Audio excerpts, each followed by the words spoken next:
tapped in, tuned in, turned all the way on. This ain't just a vibe, it's a freaky bomb. Ms.Blue in the building, oracle flow, cracking codes of the cosmos. Now you already know. Yeah. Ride the wave, feel the light. It's frequency love tonight. Ms.Blue gon' take you higher, burning truth with sacred fire.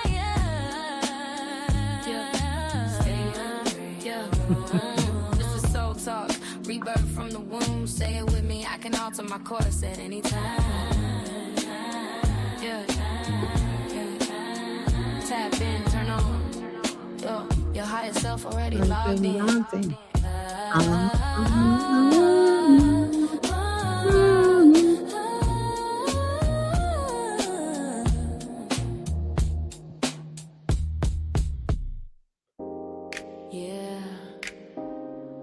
If you really want it, you gotta be it.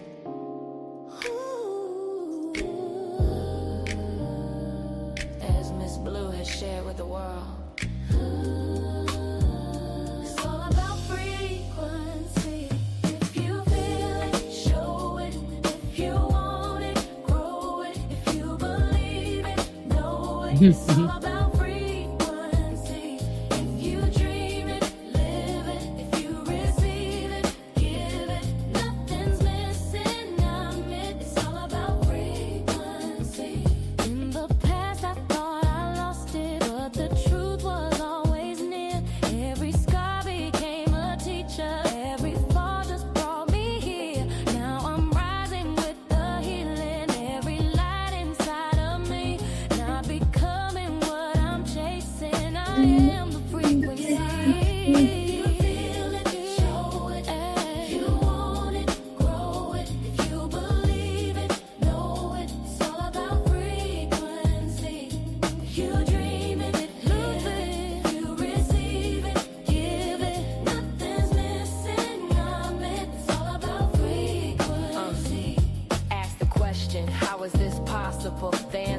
synchronicities audible, keys unlocking, belief expanding, frame by frame, new life commanding, no chase, no match. I embody the key, the light I own unlocks destiny. Raise my vibration, reality shifts. Every dream I desire already exists. Nothing's coming to me. No, no, it's already here. When I raise my vibration, the vision is clear. The vision is clear.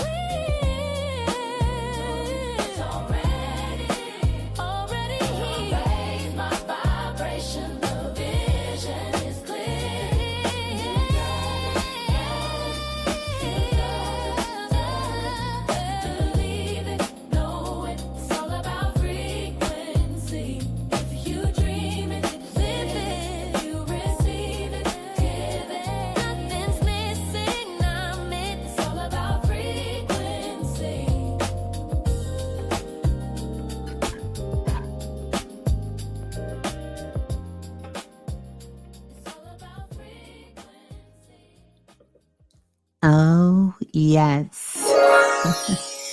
And it's definitely all about frequency. Peace and greetings to everyone.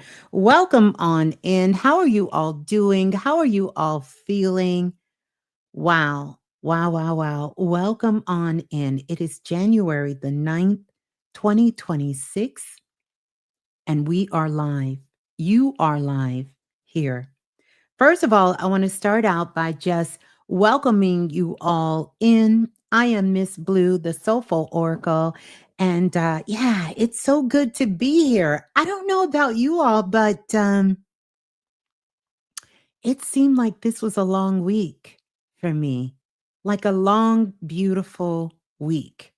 Went by quick, but a long, beautiful week. Well, we're not going to spend too much time talking about that. I want to give a big shout out to everyone who's in chat, all of the visionaries, the soul family members that are checking in from all over the world. And by the way, let us know where you're tuning in from, what continent, what state, what city, what province, where are you checking in from? Yeah, send that into the room. And of course, you guys know tonight is going to be a little different, a little different. And I'm really, really excited about the guest that's coming on tonight. I have a lot of honor and respect for this brother, his work, you know, uh, who he is and the things that he is supporting and doing in this world that is truly, truly, truly life changing. And so we will be bringing on the God born knowledge. Ali will be coming on and sharing with us tonight. And so we're going to be having an oracle conversation. And so you'll see that it's going to be a little different perhaps than how we normally have our format here. But nonetheless, it's going to be all about frequency. So, welcome on in. I see you all. Lola Falana is in the building. Want to give a big shout out to all the moderators in the building as well. Lola Falana is here, and also shouts out to Dante, Brother Dante, as well as Brother Lance. Right now, Lola Falana is holding it down. I see you guys are checking in everywhere from Richmond, California, Richmond, Texas. Maryland is in the house. Texas is showing up. Fort Worth, Texas in the building. DFW in the house. Chicago in the building. Welcome on in. Chicago in the building. We have Huntsville, Alabama in the building. Vallejo, California is here. Welcome on in. We have our international soul family checking in as well. And we have the UK in the building. Britain is in the building. The ATL is here. Charlotte, North Carolina is showing up. Birmingham, Alabama, Sweet Home, Alabama is in the building. Welcome on in. We have San Antonio in the building. Watch the Throne, Texas. Welcome on in. Good to see you. We have Kenshaw. Is it Kenshaw, Georgia in the building? Brooklyn, New York is in the building, my birth city. Welcome on in. And also, let us know if this is your very first time tuning in. I want to say welcome. I want to be the first to greet you and say welcome. Welcome on in. Yeah. Welcome on in. Pull up a chair, get you something to drink, sit back and chill and relax and just enjoy the vibes. Enjoy the vibes. And also, let's get those likes up because if you hit that like button, it's going to send a message out to the soul family to let us know and let the frequency vibe algorithm know that this is where it's at, where we're live at, and they can come on over. Welcome on in, Cleveland, Ohio, in the building. Good to see you in the building. First timer, DNA Michelle. Welcome on in. Glad to have you here. Welcome on in as a first timer. Joining us in the building. We are so glad to have you here as well. Tuning in from New York, another Brooklyn in the building as well. This is the first timer, Jody. Is this Jody's Southworth 369? I got to kind of get it all out there. Welcome on in and want to say thank you. Thank you for your very first time tuning in. I spent a lot of time on doing the welcome. Quiet as it's kept, that's one of my favorite things to do is to connect with all of you. So if you're new here and it seems like we kind of slow motion in it, that's done on purpose. We have those times that we dive right in and we get to it. But this is really where we get together as a soul group, right? I remember many years ago when I came up with that soul family. It was an unheard of word back then. And many of you were there when that inception came for the soul family, to get together. And even though that's something culturally we have collectively said in these spaces, you didn't hear that too much. But now we welcome all of the soul family all around the world joining us here. And so glad to have you guys joining us here because we are live. I'm Ms.Blue.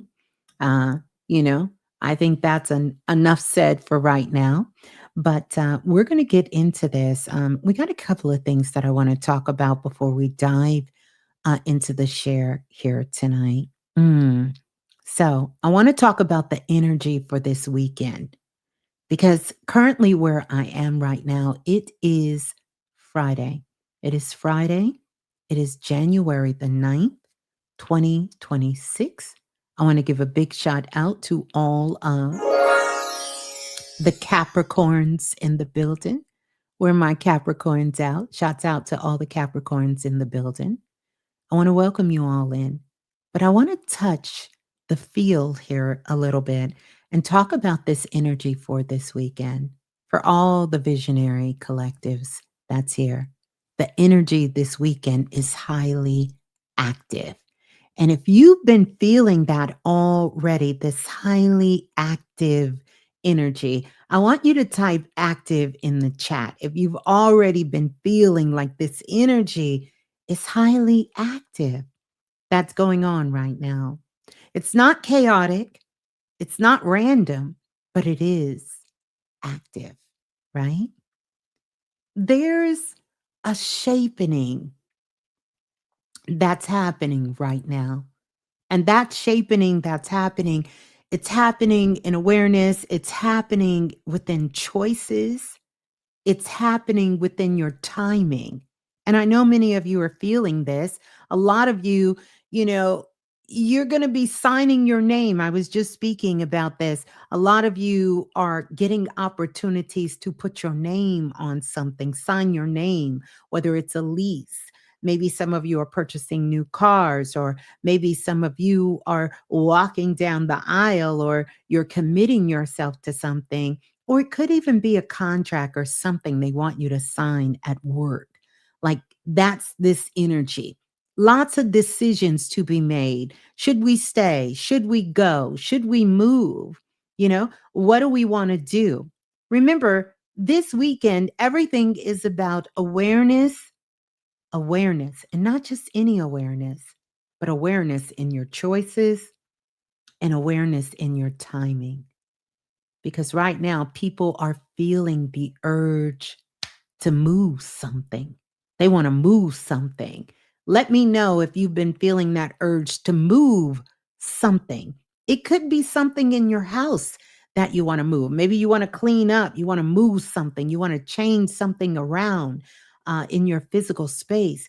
But there is something about moving something, maybe moving homes, moving out or in a relationship, moving in and out of state. You want to move something. And so, this feeling within the collective of to move something. And here's something else. And I know I need you all to just drop this bomb if you're feeling this. The collective is feeling the urge to decide, to finally stop circling the same questions in your mind. Now, that's a big one. That you finally realize, you know what? I'm going to get an answer to this question that I have allowed to circle me around in my life over and over again. You're going to decide. You're going to make a decision to decide. No, we're going to stop circling the same question. So, in short, this is a weekend where clarity itself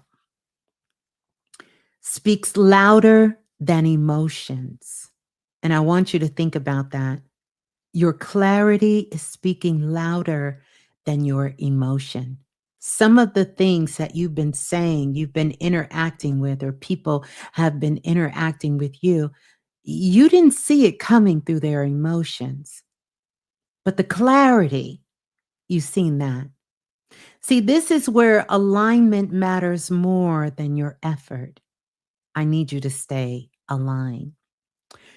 Ah, And so I want to say this clearly, and I need you all to hear me. We right here, right?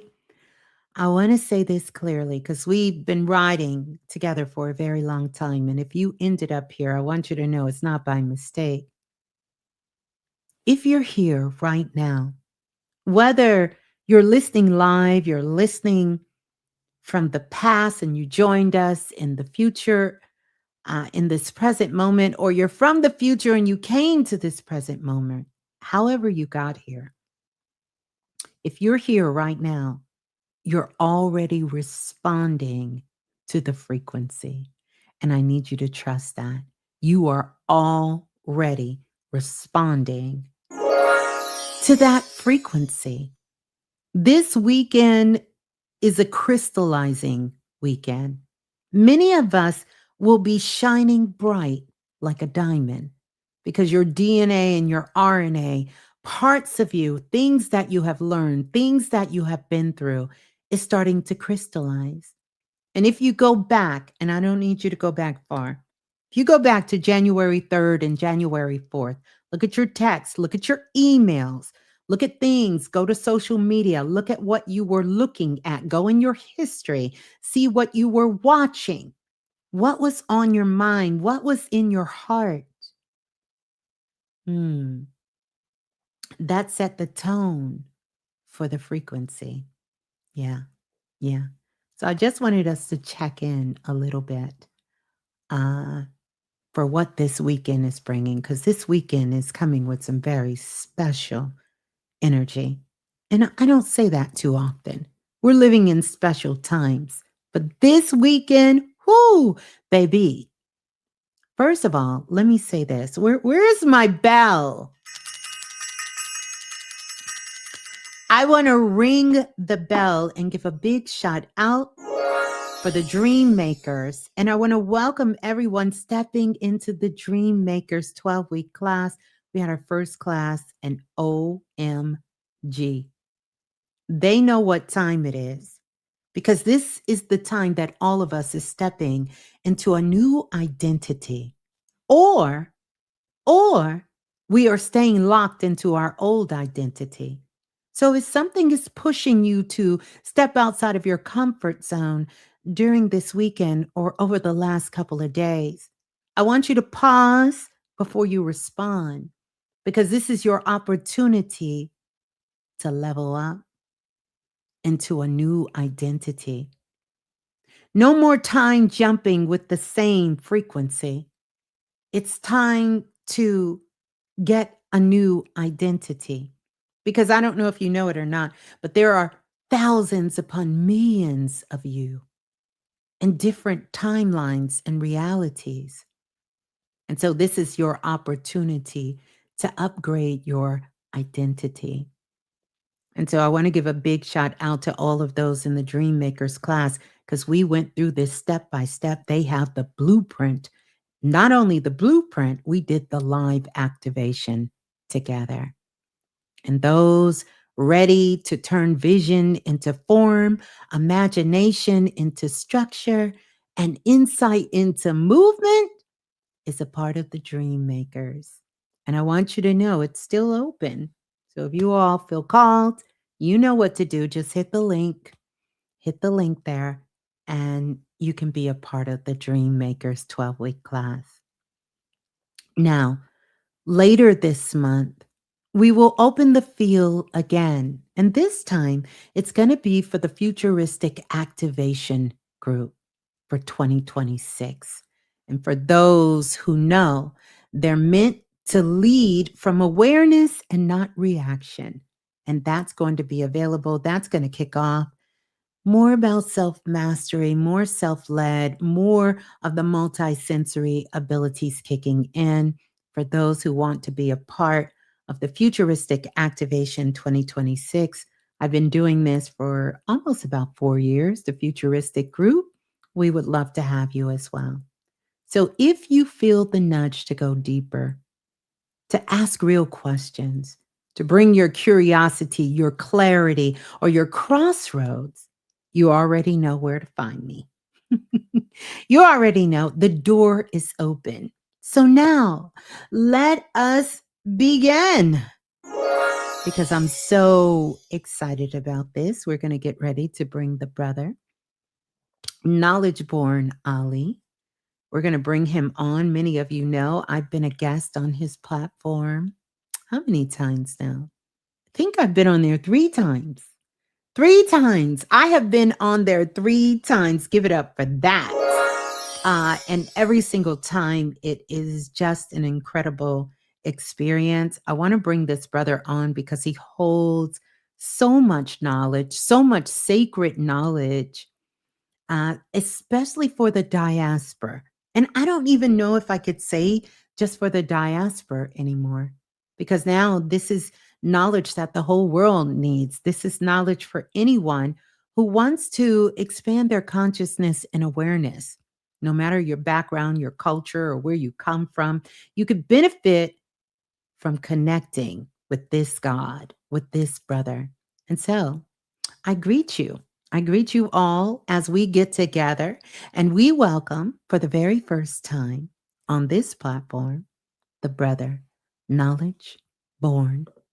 Let me see if I can get it right. Knowledge Born Ali.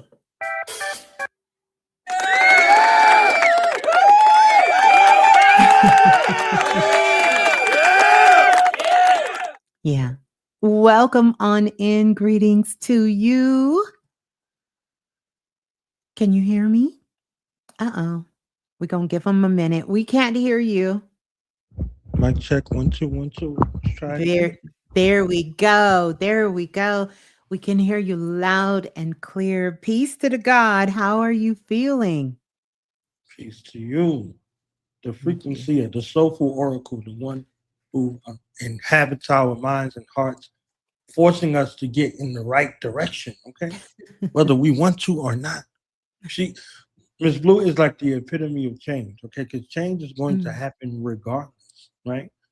Change is going to happen to us all regardless. So either we flow with it like we're supposed to optimally, or we get drugged. We get skull drugged into the yeah. change that we want to see and want to be. So I'm thankful to be here with you willingly and not having to get drugged over here in spirit and in truth. All right. So tell your neighbor Well, we here live and we soulful. Okay. We here yeah, of our own free will and accord. Like the universe ain't have to drag us over here. All right. that's right. So That's right. that's And I am so grateful for that. Before we talk about the world or even talk Mhm. about any of your work or even the moment we're in, how are you arriving tonight? Let's check in. Oh, that's a wonderful question. Okay, we already starting off in the winter wonderland, right? So shout out to the bosses, the season of the bosses, the Capricorn. Okay, here come the judge. Here come the boss. Here come the judge. So I'm Mm. currently in Baltimore right now, Oh, and wow. I was talking to the guy free before I came on, and I said the thing for me today is big fun in Baltimore with the wretched, because I was literally just in Baltimore having big fun with the wretched, okay? The wretched of hip hop, the wretched of the art world, the wretched of the Yes. poets, the uplifters of the fallen, So Mm. I'm out here having big fun with the wretched. So that's how I'm checking it. Wow. That's powerful. And Baltimore just has such a rich culture. Just a rich history. It reminds me of uh, the brother Dr. Banks out in Mhm. Baltimore. Many of the Soul family here from Baltimore, from that Maryland area, just very powerful.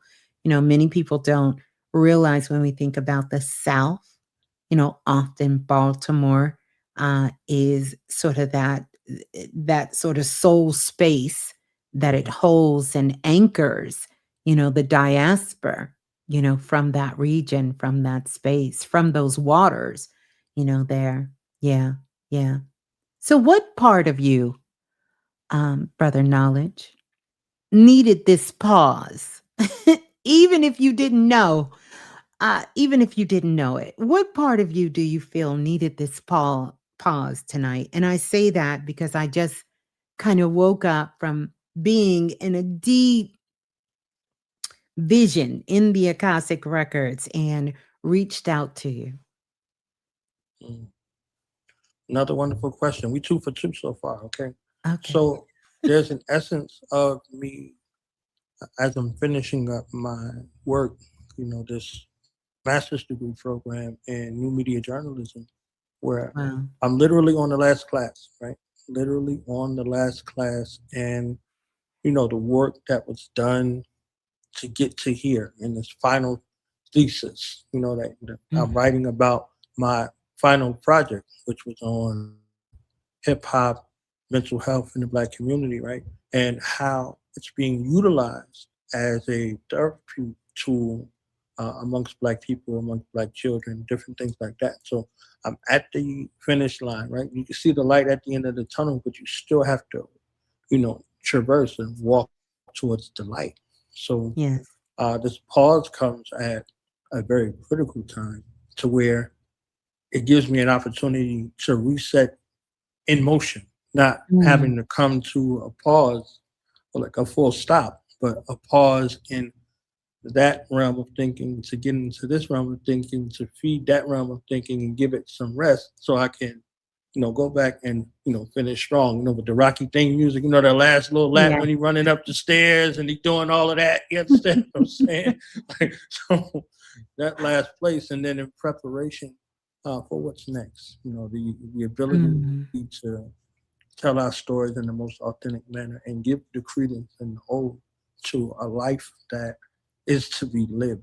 Life is to Mm. be lived. Life is to be Absolutely. experienced. Life is to be felt. And life is to be learned from. So Mm. you take those lived experiences and all of those things together and you have a magnificent story to tell. So Yeah. now you have to have one who has enough care and enough love about your story to be able to illustrate it or display it to the world with honor. So definitely Wow. here for that. Glad to be here with you Yeah. and sharing a Likewise. little bit of my story because I don't be talking to people like that. You know what I I'm saying? Like, know. I I don't be feel talking. so honored, truly, truly honored here. And that's gonna really, bring me into this next piece, which is something that I've been teaching on and studying for a long time, and I'm sure yourself as well. But I want to ask you this question because I know if there's anybody that could really give us some good insight on this, it would be you. People know your voice. They Mhm. know your platform, and I can attest to this, and they know your questions. But who were you before you had a language for what you're becoming? You talked about, all the work you've done with your Mhm. masters and working and your study and the culture and that. Who were you before you had the language for what you were becoming? I was a student. I was a student of life and a student of family, a student of my mother and father, a student of my sisters and brothers, a student of my aunts and uncles and their experiences. When I was born uh, 3 months premature, and I said I would save this for this platform, so I'll give you that Yeah. backstory now. I was Yes. born 3 months premature, and Wow. I was the only child that was born in the state of New Jersey, 3 months premature with no birth defects, Wow. none, just a little baby, right? Just a little baby that the hospitals sought through their artful means to buy, kill, Wow. and experiment on. Had my mother not been the mother that she was, and my father be the father that he was, I would have been gone. I wouldn't have been here.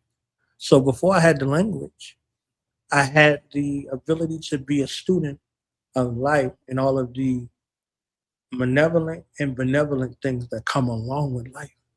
Wow. Just being born, I spent the first year on the planet in the incubator in the NICU, being fed through a feeding tube through my head. That's why my head's so large, right?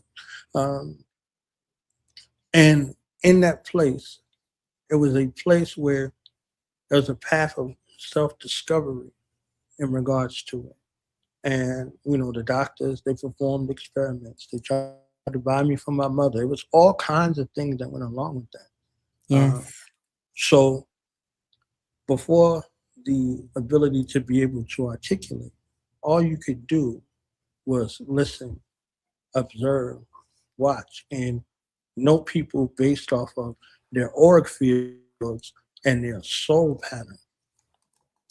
Yes. So because you couldn't speak to it, Yeah. doesn't mean that you don't recognize it. You recognize these patterns and things of that sort in that regard to be able to know who I could trust and who I had to distance myself from.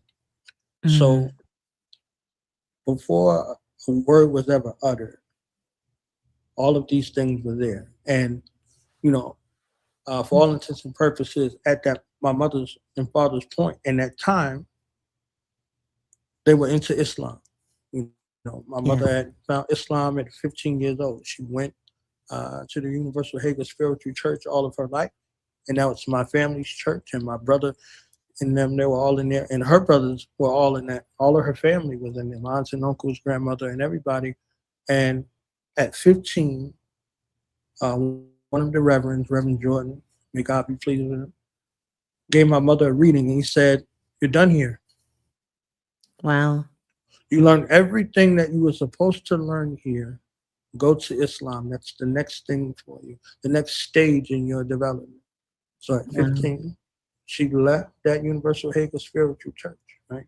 And she went into Islam and began to learn about herself and things with her and her connection to God in that manner, what it meant for her to be in full submission to the will and divine plan of God. Yes. You know what I'm Balance. saying? That way, not in the way that's publicized now with all of this extra stuff. In its essence, in the purity, in the 70s, in the Mm. 70s, like, in the 60s into the 70s, going in that way. And this is where she met my father. Mm. And my father was one who was in the Islamic tradition, they would call him a hafiz, meaning he knew every word of the Quran. Like, he memorized it all by heart. But not only did he know the Quran, but he knew the Bible, every word. Wow. How many So children, how many siblings do you have? 6, and I'm Mm. exactly in the middle, 3 older and 3 younger. So shout out to the middle children, okay? The I'm knee a middle baby, baby. I'm a middle baby hey, myself. okay. The misunderstood, the looked over, the forgotten, all of that. But shout out to the middle babies, because the middle babies, uh, along with the other functions, have the function of keeping the family together.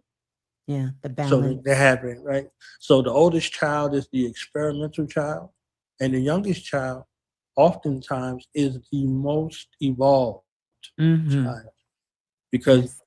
by that time you have a chance to become the greatest version of yourself as a parent in preparation for you to go into grandparenthood, right? So middle child, 3 older, 3 younger, 4 boys, 3 girls, 7, right? So Wow. all of those things right there. So shout out to the middle children, okay? Shout out to the middle children out there, all of them. Uh, Yeah.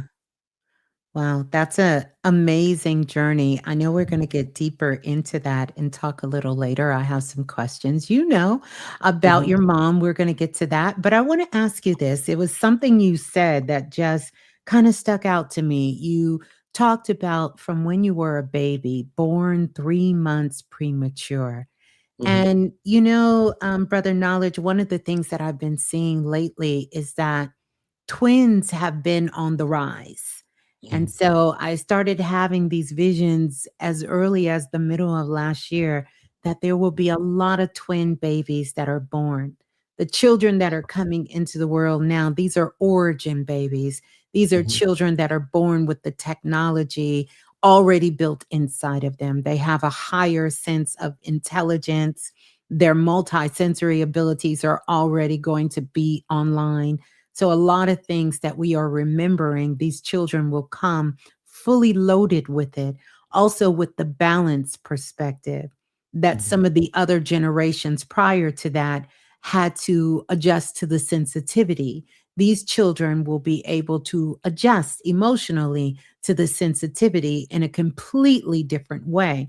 They are truly going to be the light bringers and the star seeds, but I call them Mhm. the origin babies.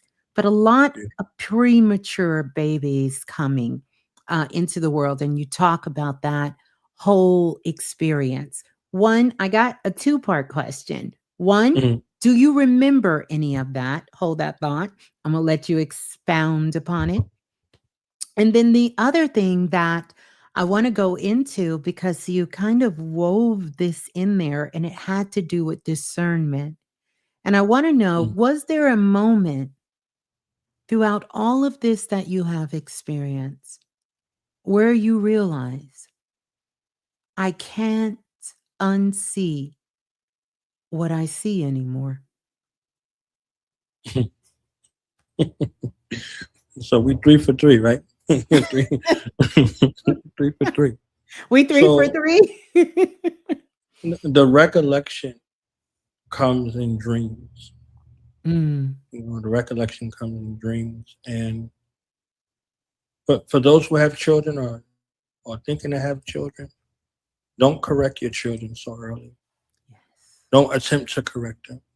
Allow them the childlike wonderment that you had or wished you had. Allow them to imagine things. Allow them to dream out loud. Allow them to share things with you that are for you, that you get to witness vicariously to them. As soon as you start saying, no, that's not like this, no, that doesn't work in reality, they're going to distance themselves from you. They're no longer going to come to you with all that they have. So take the time and utilize the time that you have with this young ancestor return and listen to what they're there to teach you. Listen to what they're there to remind you of. So, as a child, I spoke about this, I think, on yesterday or the day before yesterday on Killer Priest's platform. Shout out to Killer Priest. Make sure y'all Yeah. go to the Killer Priest Yeah. podcast. We definitely gonna have Ms.Blue over there sharing her story. Yes, And shouts definitely. out to Killer Priest as well too. Yes, yes. So I asked the artist that was on New Rule for Fuji, honest to her, I'm hosting her event tomorrow evening. Mhm. So if you're in the Baltimore DMV area, okay, I think that's how they say it, area, uh, make sure y'all come through and check it out. You understand what I'm saying? I was asking her, who does she pictures when she writes? I think we went over this also, Ms. Blue, about writing. Yeah. Your Yeah. whatever your talent, your gift, your skill is. In the entrepreneurial world, they say, who's your target audience, right? Who do you want to deal with your product or service? Describe them in as much detail as possible. Yes. So this young man that I think about when I write, he's 7 or 8 years old, a little black boy, right? A little black boy who has the gift of a psychic, who has Mm, the gift and talent to be able to speak words to people that will help them determine their destiny. But every time he goes to speak to them, they tell him, hey, that doesn't work in reality. So, as sure as he is about their destiny, he can see it very clearly, right? right. He can see it very clearly. He can see it more clear than the person who has to walk that path to that destiny. He's 7 or 8 years old. So, because he's 7 or 8 years old, they look at him as if he's insignificant. He can't Mm, possibly know what the future holds for them and their destiny. He's 7 or 8, right? So in that space, he begins to doubt himself. He begins to ask the question, what am I here for? Not, he doesn't know why he's here. He's upset and his countenance is falling because he's here for the people and the people receive him not. So now he's saying, what am I here for? So how many people are walking around who had these gifts and these talents and these things when they were young? And someone told them it doesn't work like that. And they begin to do what they think is correction. And it is taking away from them. It's taking away from them on this particular path. So when I write as a reminder to him that there are people out here who need his gifts, his talents, and his skills. And you're here. You're here. And because you're here now, it's for now and it's for a future time. Imagine being Jesus and saying the things that you said to the people that was right there with you, and they didn't get it. And it took 2,000 years for somebody to come along with your writings and get it then. Like, oh man, I can use that now. So it's new for you now, 2,000 years later. Wow. So Yes. when you create something, you don't necessarily just create it for the now. So back to the questions about, those things and the life, the early life, they come to me in dreams. I'm taken back to them in places, right? Because time only exists to those who working. If you ain't working, you don't care Yes. what time it is. You understand what I'm saying? But this time exists. So I could be back in my neighborhood where I grew up as Yeah. a kid. And everybody that I lost, they still alive, walking around, talking mess and all of that. You understand what I'm saying? So they still exist. And they exist in those timelines. So while you're healing and working through these things in this timeline, it's changing all of the things in the multiverse, cosmic timeline that exists, right? So uh, that becomes, that part, yes. And then uh, the thing with the discernment, if you surrender to that space and see it as a blessing, it'll be a blessing to you and for you. If you have a tug of war with it back and forth, it's still going to be a blessing, but it's going to be a harder way to go in regards to being in tune with you. You're not denying anybody other than self. You're Absolutely. denying yourself and self. So yeah, definitely learned a lot of lessons and blessings the hard way, head first. You understand what I'm But you saying say head in that first, regard? Head lesson, first. Yes. head first. Yeah. Wow. Yeah. That is, that's profound. I love the way you articulated that and really speaking to one of the things that I know in doing my work that everyone is psychic, like you were Mhm. alluding. We're all born. It's your birthright to be able to tap into those things. And I think it's, really powerful how you go back to that 7-year-old version of you, Mhm. um, and sort of time travel, take a quantum leap and go back into that moment and still build upon that as you continue to move yourself forward and still have a remembrance of that. I think it's something, of course, my story. I've kind of never been able to get away from it. And it's Mhm. become my path and my work that I do. But I think for many, they're waking up to realizing that it is more to them than just their minds. And I think it's a When beautiful you time said that we're that, living. yeah, when you said that, Miss Blue, I remember the Mhm. other part of the question. Yeah, I Yeah. tried to be normal. I wanted to add that. I forgot. I tried to be normal. I tried to fit in. I tried to go away. The prodigal Yes. child. It's like nah. I don't want to have to. You understand what I'm saying? Like you around the people. Like yeah, we sick. Yeah. So I'm like, oh yeah. So we're sick. Yeah, I'm sick with everybody else. Right. But you don't get any peace. No, you don't. You don't get any peace unless you're doing what you agreed to do before you came here, right? Yes. And that space, excuse me, no matter how difficult it may appear, there's solace in it. There's Yes. solace in it. There's solace in you walking the path that you carved out. Mm. Walking that path that you carved out. So yeah, I tried to be normal. I tried to go fit in. I tried to do what everybody else was doing, and the haunting feeling, the sinking feeling in the gut, the no peace, the waking up 2 or 3 o'clock in the morning, like, all right, Yes. okay, all right, all right, all right, all right. I'm gonna go back to work. It was like Superman. Like he wanted to be with Lois. Remember the old Superman? He Yes, wanted to be with yes, Lois, and he went to the chamber and became a normal guy, right? yes. So he's in the bar, and that guy lays him out, and he drags him all across that little diner in there. He's Mhm. he never felt pain before. He had Yes. never felt pain. So the pain that he felt, and his face Mhm. all bloody and leaking, is like, and the shame that he felt because he wasn't the That's right. hero, right? That's So he right. was so used to saving the day.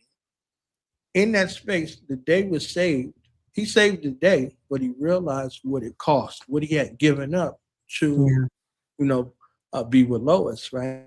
So when you give these things up, when you give up the ghost, quote unquote, there are consequences and repercussions that come along with it. So Yeah. uh, Yeah. he, It he he learned a definitely small lesson. That's right. It definitely requires a sacrifice and a discipline and a solid foundation, which kind of leads me to my next question. Your mother clearly has been that grounding force in your life, especially when it comes to consciousness, holistic ways of living.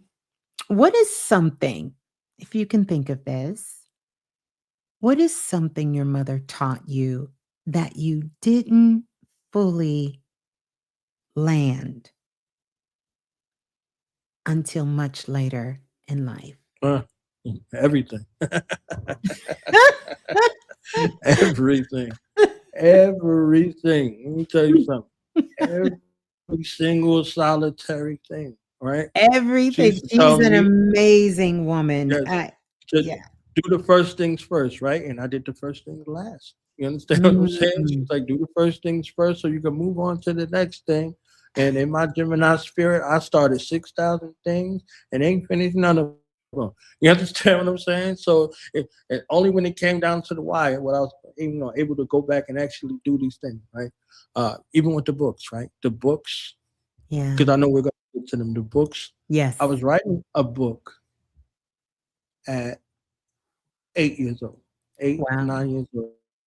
I was writing a book, and the book was a collection of essays on my thoughts on Mm. different topics in the At black 8 community. years old. At 8 years old, this is where my mind was because when I I was I 7, wanna I wanna interject go because ahead. I wanna talk about this story. I wanna go back to it because Hmm. that the questions I'm coming up with, someone asked in chat, Ms. Blue, have you asked yourself these questions? Of course, I've answered them over the years Hmm. myself too. That's why I know I can ask the brother knowledge this, but I want to go back because I want people to really understand about your mother. And of course, I'm Hmm. seeing her through my eyes, through your eyes, and spiritual eyes of connecting with her. You were born premature, but here's Hmm. something I want you all to know. The brother knowledge is a humble brother. And I say that in a humble, respectful way because he's a very strong brother. He's not a weak brother, but very strong brother. He was born premature in the hospital. I don't know if y'all fully understand that the hospital wanted to buy him. Let that sink in. They wanted to buy him so that they could experiment on him because they felt like he wasn't going to live anyway. Hmm. Can you imagine a mother just giving birth to a child and someone tells you, listen, we can't save him. And if we save him, he's not going to be any good for anything. So why Hmm. don't you sell him to us? And we can explore on him and maybe save another child, but not him. Hmm. His mother fought them tooth and nail. She finally got to the point where she was coming to the hospital every single day. Correct me if I'm wrong, because I'm channeling here a little bit, plus what I seen in the video, plus what you told me. Hmm. She's coming up to the hospital every single day, but remind you, she just gave birth. She got other children, but she Mhm. just gave birth. She didn't even want to leave him in the hospital. But every single day she was there. Mhm. And every single day she was prophesizing over him to the Mhm. point where she went and got a football because she had Mhm. a vision. My son is going to be strong. My son is going to be big. My son is going to Mhm. be great, like a football player. Because back then, that was for our society where you could see brothers out in front showing their power. And she brought a football and put it in the Mhm. incubator. They Mhm. told her, "You can't put that in there." And she said, "Oh no, I'm putting this in here because this child, my son, is going to be a big like a football player, powerful like a football player." So they're looking at her like, "No, lady, you crazy. We're going to call your husband. They're going to come get you because this child is not going to make it. And I want you guys to start doing arrangements for him because he will not make it out of this hospital." Finally, she got to the point where she said, "You know what? I'm going to take my son home." Because she came Mhm. back one day and found out that they had given him all kinds of medication and did all kinds of stuff to him without her consent, without the father's consent. Mhm. At this point, even friends and family were kind of like, "Well, maybe this child won't make it. Be grateful you have these other childs. You've been blessed by the Mhm. Most High to have other children, and this one is not going to make it." But she refused to give up. She refused to give up. And she told them, "Since he's not going to make it anyway, I'm going to take my baby and I'm going to take him home." Mhm. And this is where the magic started because she brought him home and she brought him back to life. I don't think y'all, I don't know if that hit y'all like it hit me when I heard that. They told him he would be mentally impaired. He would Mhm. never function as a normal person. He would not grow any more than where he is. He will not grow. She said, "Oh no, my son's going to be tall. My son's going to be big. My son's going to be powerful. My son's going to be smart. My son's going to be big like a football player." And he is. And he is. And I know what you're thinking because you're thinking like me. This ain't no normal mother. This ain't no everyday sister. And she wasn't. She wasn't. She wasn't no normal sister. She wasn't no everyday sister. And not to mention her own battles with her children. She had her own struggles that she brought herself back to life time Right. and time again. They told her she wouldn't be able to have any children, Miss Blue. Don't forget that. Oh, yes. And they told her she wasn't going to have no children. Look how many she had. They told her, "You're not going to have any, you can't have any children." She had womb issues. She had all kinds of things happening with her body, and she healed herself of it. And I know we often talk about the greats, and they are great, Dr. Sabi and everyone. But his mother, she was doing that on a day to day basis. Mhm. A day-to-day basis. They were flying her to Europe in different places. Mhm. She was speaking with people, healing people, looking at people, prophesizing with people, speaking oracle message into them, giving them words of power. She was bringing them back to life. She could look in your eyes and tell you what was going on with your soul and your body and what you needed to do to heal yourself.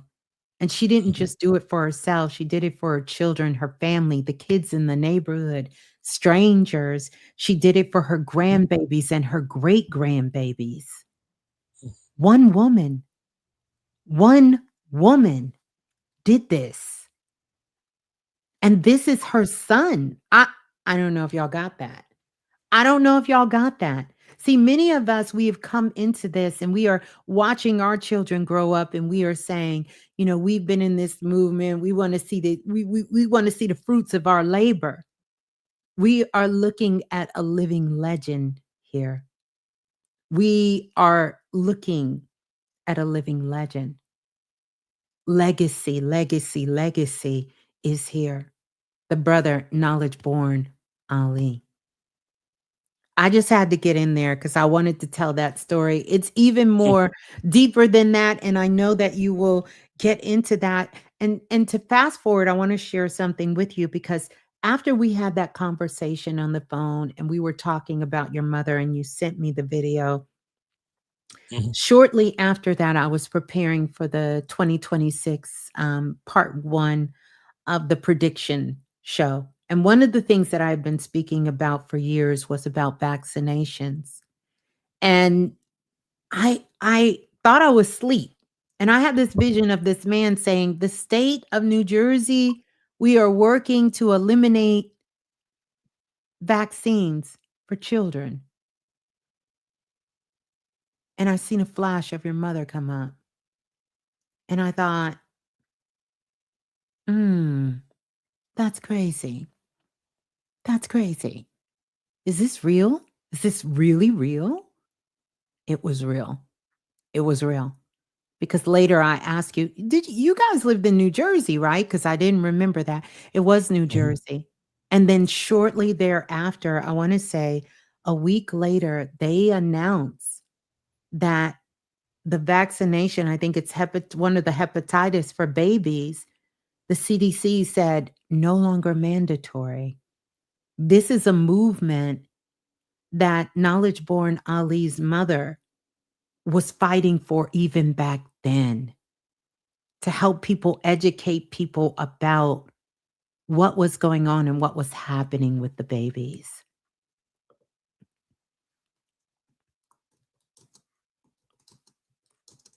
Can you see me okay or am I clear? Yeah, they're saying the screen is blurry. Maybe Yeah. radiating too much power within the screen. Listen, That's it all. may be the frequency. I don't know if it's blurry for everyone or if it was just on one end, but have no fear because it's a lot of energy going on. So we gonna count it all joy. The replay will be fine. But yes. Mm-hmm. Mm-hmm. So the other aspect of it was, you know, being born that way. There were other additional things that had to be put in place. So when I said I was a student, Yes. it wasn't just philosophical, it was Right. actual. All of my brothers and sisters, my aunts, my uncles, everybody was working with me to prepare me for school. Yes. You know, when I was young, we spoke Arabic. So we spoke Arabic and English, and I had to learn English to go to school Wow. because we were literally devoted to whatever path or spiritual walk or religion that we were involved in. So I learned something from everybody, you know. And when they gave me the test in school, I was prepared for the fifth and sixth grade going into kindergarten. That's how hard and diligent that everybody worked with me. So I got my sister's books, my eldest brother's books, all these books, right? You know, back to the books. My mother at 7 years old, she gave me Countering the Conspiracy to Destroy Black Boys 1 and 2, the Oh, autobiography of yeah, Malcolm X, by, Message to the Black Man. Kajufa. Yes, Jawan's a Kinjufu, yeah. yes, I have that book too. Excellent Yeah. read. May Yes. God be pleased with him and his Yeah. work. So Yes. uh, Ashe. this is what I got at 7. You know, she's like, Wow. ain't no Easter Bunny, ain't no Santa Claus. I give you everything that you get. You understand what I'm saying? So Mhm. that fascination in regards to books for me, you know, was from very young. And my mother figured out that if I was with a book in my room, Yes. the world was safe. Yes. Okay.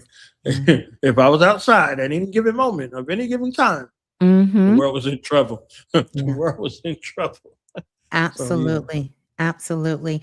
You know, one of the things that I'm hearing, someone said something so beautiful. They said, only a mother's love, indeed. And yeah. yes, it was her love. And it was her love through not just her love, through her actions, because she took a lot of actions with that love with you. Mhm. And she gave you that love, but she took a lot of actions and work with that love, you know? So powerful. And she shared our birth stories. Yes. If you don't sit down with your children and you don't share Yes. with them their birth story, they're going to be seeking validation outside of the home. That's The right. love that I have from our people came from home, not from books alone, or this person, that person. All everybody comes from a family. So Yes. your greatest elevation should come from there. And Yes. oftentimes, based off of where we are and where people are within themselves, they find all of the greatness and uh, validation outside of the home, and they come back to home and they're upset with everybody. So the Yeah. trauma and the drama that erodes you from the inside out, and you go to Mhm. seek it elsewhere, uh, should be corrected where you would get that in your home. So I could go outside of the home and work with the community. I could work with at-risk youth, and I could work with so many people in different places and organizations because home Mm. was the place. Home was the Yes. place That's where how I did you for know my you, children. you Yes. could you could build up. Like, so she shared with me my birth story. She shared with me my naming story. These are your first two stories. Yeah. These are your first two stories that are specific to you. My mother always told you get 33 and a third of the best genetics from your mother, 33 and a third from your father, and 33 and a third of your own. Yes. So they're supposed to be able to tap into your own as your guidance and your counselor of That's that right. 33 and a third of your own to learn you, to help you prepare for your destiny and the lessons that Mm. you are supposed to learn and the things that you're supposed to accomplish on the planet. Those are the things that come from you, but they come from you, but they don't start with you. They start and have their genesis in your ancestral lineage. You are Yes. taking on the task and the mission of someone who lived before you that they could not finish. That's right. So That's our that becomes job. the task that you have to be able to help them in the timeline that they exist in, because they still Yes. exist. You That's see what I'm right. saying? So if you want to help them on their journey and their path of elevation, so they're no longer stagnant or stuck, you call on them and they call on you in regards to that purpose, right? Yes. That purpose, that destiny, that dream, those things you do without effort, those things that you derive the most joy from, and you at peace there, and you feel fulfilled in doing those things. It's double Yes. tied, it's interdependent, it's interconnected from your ancestral lineage to you Yes. specifically, and the world of those people who are going to find that information wherever they find it and whenever they find it, it'll go back to you. That's right. So that became something of importance. So I always, stressed to my children. I taught them their birth story and their naming story, the reason why they have the names that they have. You know, Yes. so I was given that, and you can give that as an inheritance because you know who Mhm. you are. You know who you are, and you know why you received the name that you received. You get a bunch of names over the years. The people in the neighborhood got a name. The people you went to school with, everybody. So by a name comes back to the remembrance of where they know you from, possibly. You could see Yes. somebody 20 years later, 50, 40 years later, and they call you by a name you ain't heard in 40 years. Yes. This You'd be is like, oh, so you was in this school. Yeah, yeah, all right. You understand that it's like total recall based off of the name. So the Mhm. name becomes a thing. One of my sisters, Goddess Rael, she was doing a show on Rumpelstiltskin. And Mm. when Rumpelstiltskin's name was called, all Yes. of a sudden, he got Right. infuriated. You understand Yes. what I'm saying? Like, how did you know my name? A witch must have told you my name. I was like, this is deep. Yes. Yes. That So when you have that Rumpelstiltskin. naming story, when you have Mhm. that naming ceremony, when you have that space of rites of passage, when you have that birth story, Yes. teaching your children about their birth story. This is how I discovered this, Miss Blue. My mother sat us all down and she's going through it and this and this. And then when she got to me, she said, "And you?" I was like, "Oh snap! Am I in trouble?" You know what I'm saying? And you, like so. She told me the story, right? And she told me the story, and then my aunt told me the story years and years later. And then different people in the family with that. So your naming story is definitely important. What name, why you chose the name, all of these things are supposed to be intentional, based off of your birth story, based off of your divine alignment, based off of your ancestral lineage, based off of your cosmic alignment, because that has a variance and significance as well. So all of these insights and lessons in regards to it become something that's there for you because this is how you begin to actualize aspects of yourself. This is how you begin that process of knowing thyself. So, under, understanding your name, understanding your nature, understanding a name that's tied to your destiny. In Now Valley culture, they call it your shai, your destiny. You know what you're here to do and what lessons you're here to learn along the way. So you may have some presets with you that might be your default. However, your life lesson and your destiny might be to be as far away from them as possible. So they kind of connect that together in the name based off your traditions, whatever your traditions are in your family, your spiritual inclinations, your religious inclinations, any of those ideologies are supposed to be able to shape you and mold you in a way for you to be able to be on your way in that regard. So, my name at birth with my mother and my father, we all had the same name. We shared the same name. You know, my mother's name was Mukmina Muhammad. My father's name was Mukmin Muhammad, and I was Mukmin after my father. So we all had the same name. And later on, names were changed. But at birth, Yeah. this was a divine connection, something that Yeah. unified us, The Trinity. as a family, right? So yeah, Wow. and word and indeed. That's powerful and beautiful. I think you answered my next question, which I know you did. And that You can ask was it anyway. I want to hear I it. I'm yeah, yeah. nosy. About your mother's wisdom showing up in how you speak, how you guide, and even how you listen.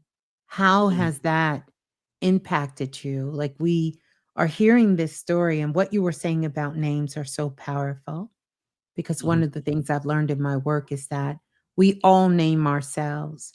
So when mhm, children are coming in, just like you describe, it is a collective thing. And we send that name, that information to our mother and to our fathers before we are born. Souls are right, highly intelligent.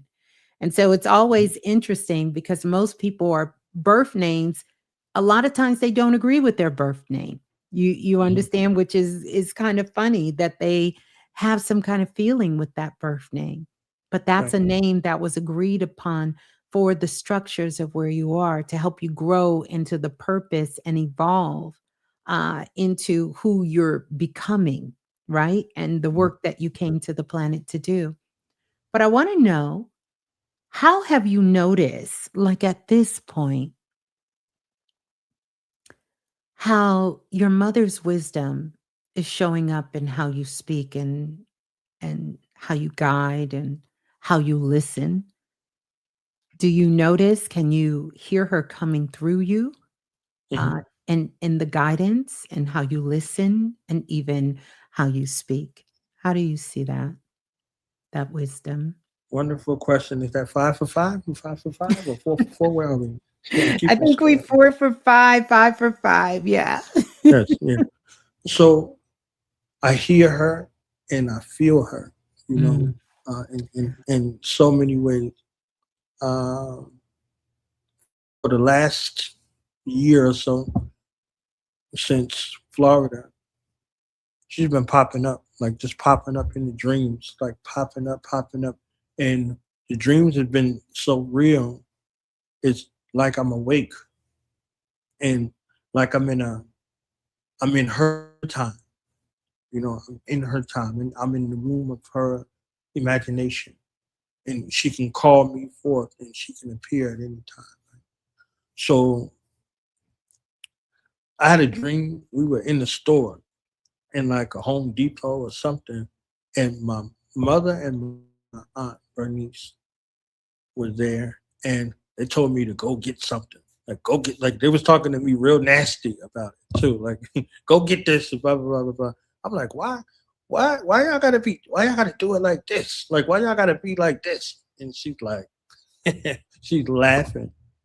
She's like, well, why'd you gotta be God then? And she's mocking me like, why you gotta be God then? And oh, you the God. You think you don't have to do no work? And she said that. She's like, oh, you God, you think you don't have to do no work? Because you God, you don't have to do no work. So she said that, and I'm like, okay, it goes again, right? And it's there as a reminder. There's a space of divinity that exists, but there's work that's you know there. That's there. It's there to work, right? You're there. That's how you show and prove that divinity through your work. So she's like, your work, like you don't got to do no work. So she's over there, and she said it in a joking, a jovial kind of manner. But I felt the real emotion in my heart space, for that. Like, why would she be talking to me all nasty and blah blah blah blah, right? You know, uh, but I got the message. I got the message, right? I got the message about the work. Don't just be submitting any kind of work. Like I had a discussion with my nephew about his work. My sister had called me and she told me my nephew's grades were bad. He was C's and D's in school. And she's like, yeah, talk to your uncle. And she thought that I would be forceful with him because I have that, capability. But I explained it to him in a way that I would want somebody to explain it to me. And it changed the trajectory of what it means to interact with the future generations. So me speaking to my nephew, I said, what's the first thing you write on the paper? He said, my name. I said, do you know what your name means? He said, yes. I said, do you know what your first and your last name mean together? He said, no. I said, your first and your last name represent your maternal and paternal lineage and all of your ancestors, everybody who came before you with those names. The sum total of this experience. This is what you're writing on the paper. Meaning, if they never meet anybody else from your lineage, they know you and they tie this name to this work. This is the kind of work this person does. And I said, if you're doing your best, then that's okay. But if you're not doing your best, you're doing a dishonor to yourself first and then to that name that you're putting on the paper. You're doing a disservice to your lineage. I was like, my mother, your grandmother, everybody in this lineage, from your mother and your father's side, your mother, her mother, father, and everybody in that lineage, and your father, his mother, and his father in that lineage. So do you think that it's possible for you to remember that when you put your name on something, that you're submitting this work through your lineage and who you represent as an ambassador to your bloodline, that you're always going to present your best work? Can we go there? Can we make that a covenant or a bond? And he said, yeah, I could do that, blah, blah, blah. And he went from C's and D's to A's and B's. Love Now, the it. grade letter doesn't matter to me. Mhm. Your effort Is what matters. matters. Yeah. So are you putting in that work that's Yeah. going to bring honor to your family or dishonor to you? Yeah. And I think the powerful thing with your nephew, because he knows that lineage. And there's so many that don't know their lineage, or there is a great disconnect from the lineage, from the birth family, which is okay. Because at that point, even if there isn't a strong connection or a strong honor, it's still the honor of thyself, because that's the ultimate burden, to really be able to have that for yourself. And I think that is the power of being able to name ourselves, or to hear the ancestors whisper a name to us, or a given name through a path of initiation. And I'm not particularly talking about a certain spiritual system or a way, but an initiation into your own consciousness and your life, because that's how you truly elevate. Many people will call it, we're going to be, what do you call it? I'm going to break the curse on my, my lineage, or I'm going to be the one that came here to raise the vibration within the bloodline. And so sometimes that does require that, but it still takes a knowing.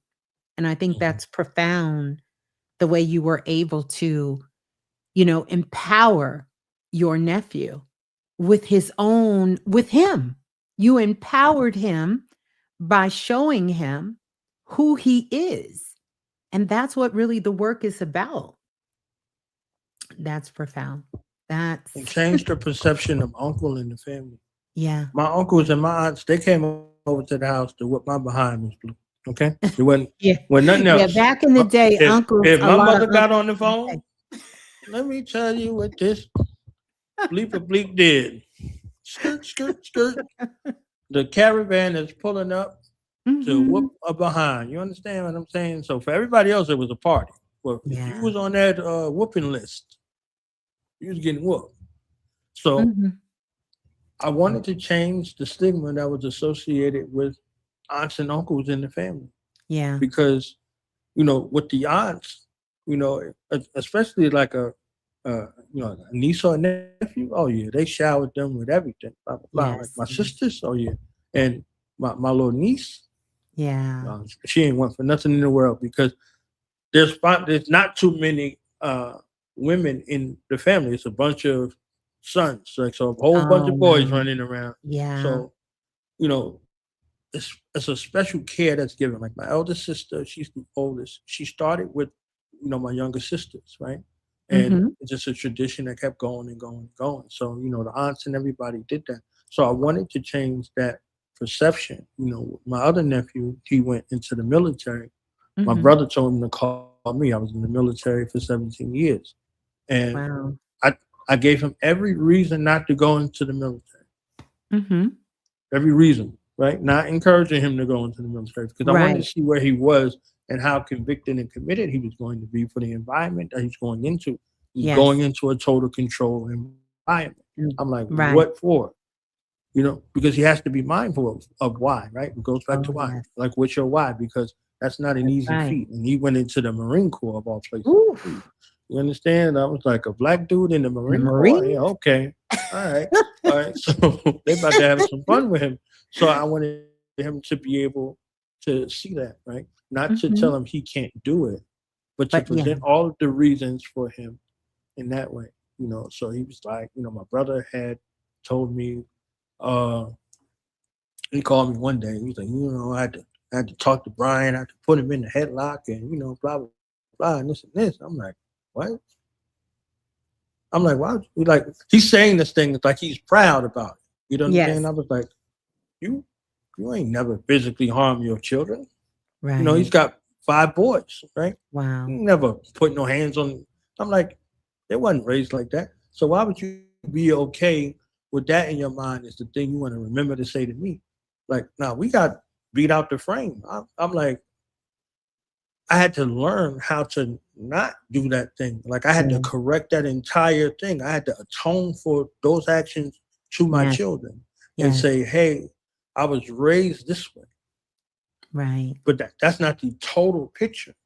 So Mm. I had to beg for their forgiveness and reconcile that situation and say, okay, we want to go a different route for discipline, because you can't harm people and tell them that Yeah, you love them. that's You see right. what I'm saying? Like what message are you really sending? Like you want them to go be in abusive relationships? Right. You want them to become abusers? Like, Right. because this is the pattern. So, they say, oh, gentle parenting, soft parenting. Like, no, you're regarding a spirit that came through you that has a destiny and a path, and you're supposed to be there equipping them, not Yes. whipping them. Right. There's a space. Like, okay, we off of the plantation. Those things was done in the plantation because you didn't want the plantation owner to get a hold of your children.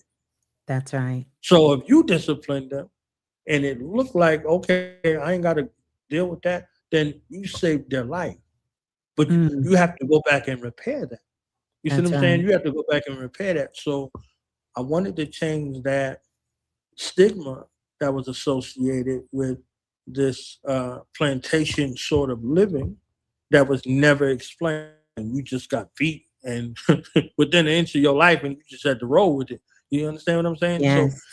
I didn't want my nephew or the people in my family to associate uh, corporal punishment with being able to rectify behavior. It Yes. doesn't. So I'm like, all right, it was different. So I had to seek that, repentance. And my children are looking at me like, Daddy, yeah, no, you want a life in the future with your family. You have to, do You some have other to things. adjust, you have to Yeah, grow, you have to grow and evolve, and that really is what our ancestors want us to do is to a lot of times people think that it's about breaking the curses, but it's really not. It's about living the life that at the time they weren't able to live. They are passing on their gifts and their hopes right, and their right. dreams to us to elevate and evolve from that. Speaking of which, because you talked about some subjects here that are close to heart and close to the culture. Some knowledge comes from studying. We know that. Mhm. You can gather knowledge from studying, and some comes from surviving life itself. Let me ask you, which one shaped you more and why? Was it knowledge from studying or knowledge that came from surviving life itself? I think they're equal. I think they're equal. Life is Why? to be lived. Life is to be experienced. Yes. When you look at something, Hmm. you can get information from studying, Yes, but there's a process to go from information to knowledge. that's right. And on that pathway of gathering together information, because information starts with a question, unless it's a task that's put in front of you, right? Yeah. So you want to know something, you begin the process of researching and studying to find an answer. You're looking to arrive at an answer, right? So it goes from information, analysis, decoding, reconstructing, knowledge. Right. But let me ask So you this, brother that's a Knowledge. I want to kind of get to this, and I'm going to let you finish. But what did life teach you that no book could? I'm with you, right? I'm with you, and I knew exactly why you asked the question, right? Hmm. Uh, life taught me life, right? Life taught me life. Explain that. Break that down for us. Yeah, Life taught you life, life. Hmm. life taught me life, and life taught me death too. So Hmm. the twin of life and death, right? They're the same person. Hmm. So it just depends on what you're putting your intention and attention to in that aspect. So if you're looking for death, death will find you. Right. Death will find you swiftly. You Oh, understand what yeah. I'm saying? Because that's a lesson. And if you're looking for life, so no book can prepare you for life or Right. death, Right. right? So life taught me life in that aspect, right? So Hmm. you can study and hear about life and hear from people about how they lived and all of those things. That's right. Those are great tools, but you Mm, have to still live. You still have to walk. You that's still right. have to, be on that path. And death is at every junction. Death is at every juncture as a grand reminder in a way of discipline. So So, life taught me life, and life taught me discipline through losing things and people. so hold that thought because you are going where I thought you were going to go. Mm. Um, would you consider what life taught you as knowledge? Yes or no? Do you consider that knowledge too? I think it is the ultimate. Mhm. So, how do you carry that kind of knowledge responsibly? Because that's profound what you just said. Mm. Life taught you about life and it taught you about death. Mm. How do you carry that kind of knowledge responsibly from everything that you've learned and you've experienced and that you've studied? I mean, after all, your name is knowledge born Allah. Mhm. How do you carry that kind of knowledge responsibly? By learning from my mistakes.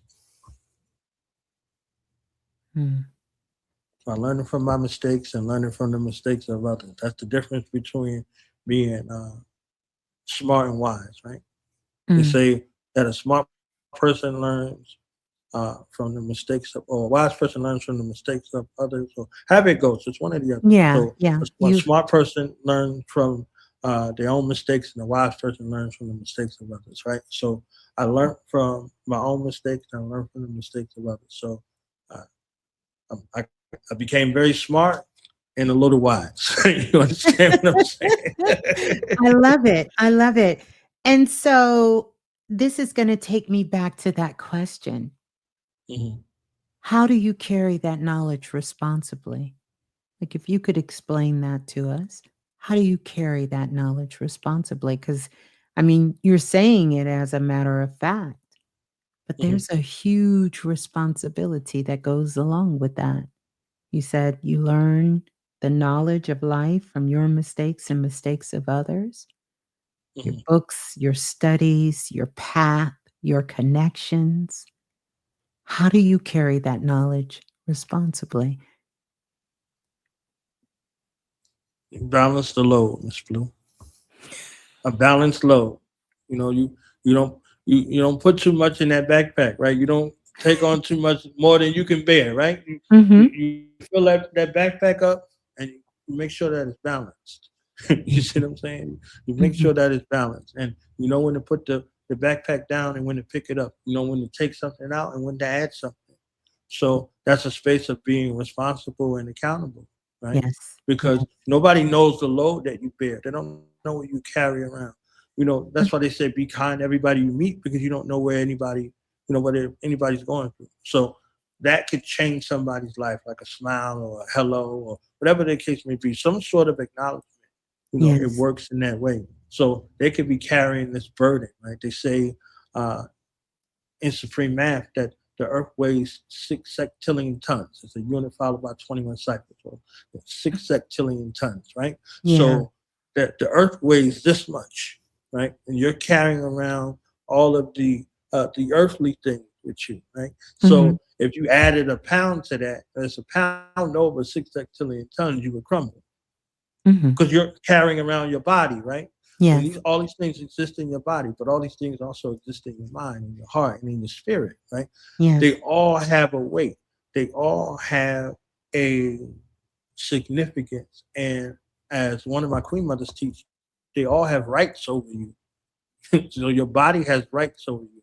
Mm. Your mind has rights over you. Your spirit has rights over you. Your soul has rights over you. So if you're not getting enough rest, for instance, your body will say, "Hey, I'm about to take my rest right now. I don't care what you're doing. I don't care what you got going on. Like I'm shutting it down. Power Yeah. off." You understand what I'm Shutting it saying? And down it's a right wrap. now. Yeah. Mhm. Right. Yeah. Yeah. So that that thing comes to, save your life, right? Yes. So a lesson from life in that regard becomes that thing. So you know how to balance the load that you have to carry, Yes. and then what's a priority here? What's the basic essentials that I need, and then what are the other things that I need as a contingency just in case? All right, Yes. so this is what I'm working with. This is where I'm focused on, and this is where my mind is.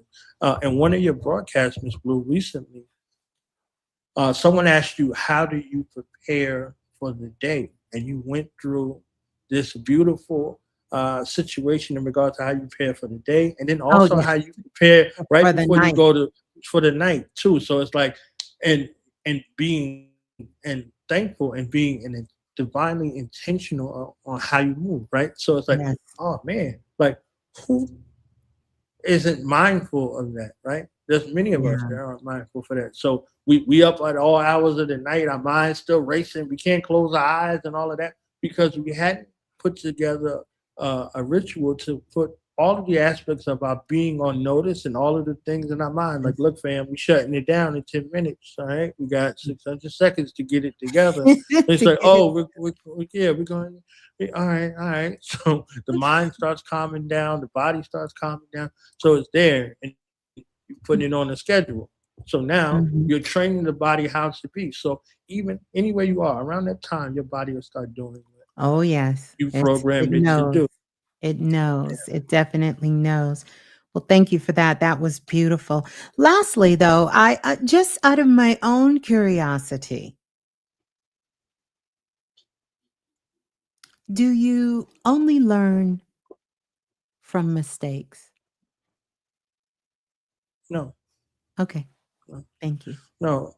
Mistakes, they come as a reminder, right? Mhm. As a reminder to you and for you, and not just you, Mhm. everybody who walks that path, right? Yes. Everybody who walks that path, Yes. it's a blessing, right? There's a variance that exists, right? So it's like, okay, it doesn't have to be perfect, right? Mhm. So when you in that space and you compelled to make sure that every little thing is there, something happens because. But when you Mhm. go with it and you flow with it, you learn from that too. You learn it's like, oh, okay, I don't need to rush it. I don't need to force it. It doesn't have to happen right now. Like one of those people asked the question, "Well, I find love in the next 30 days or something like that on the Oh, broadcast." I yes. was like, oh snap! Oh, this it's about to go down. You understand what I'm saying? So I was like, all right. I was like, well, what? All right, no doubt.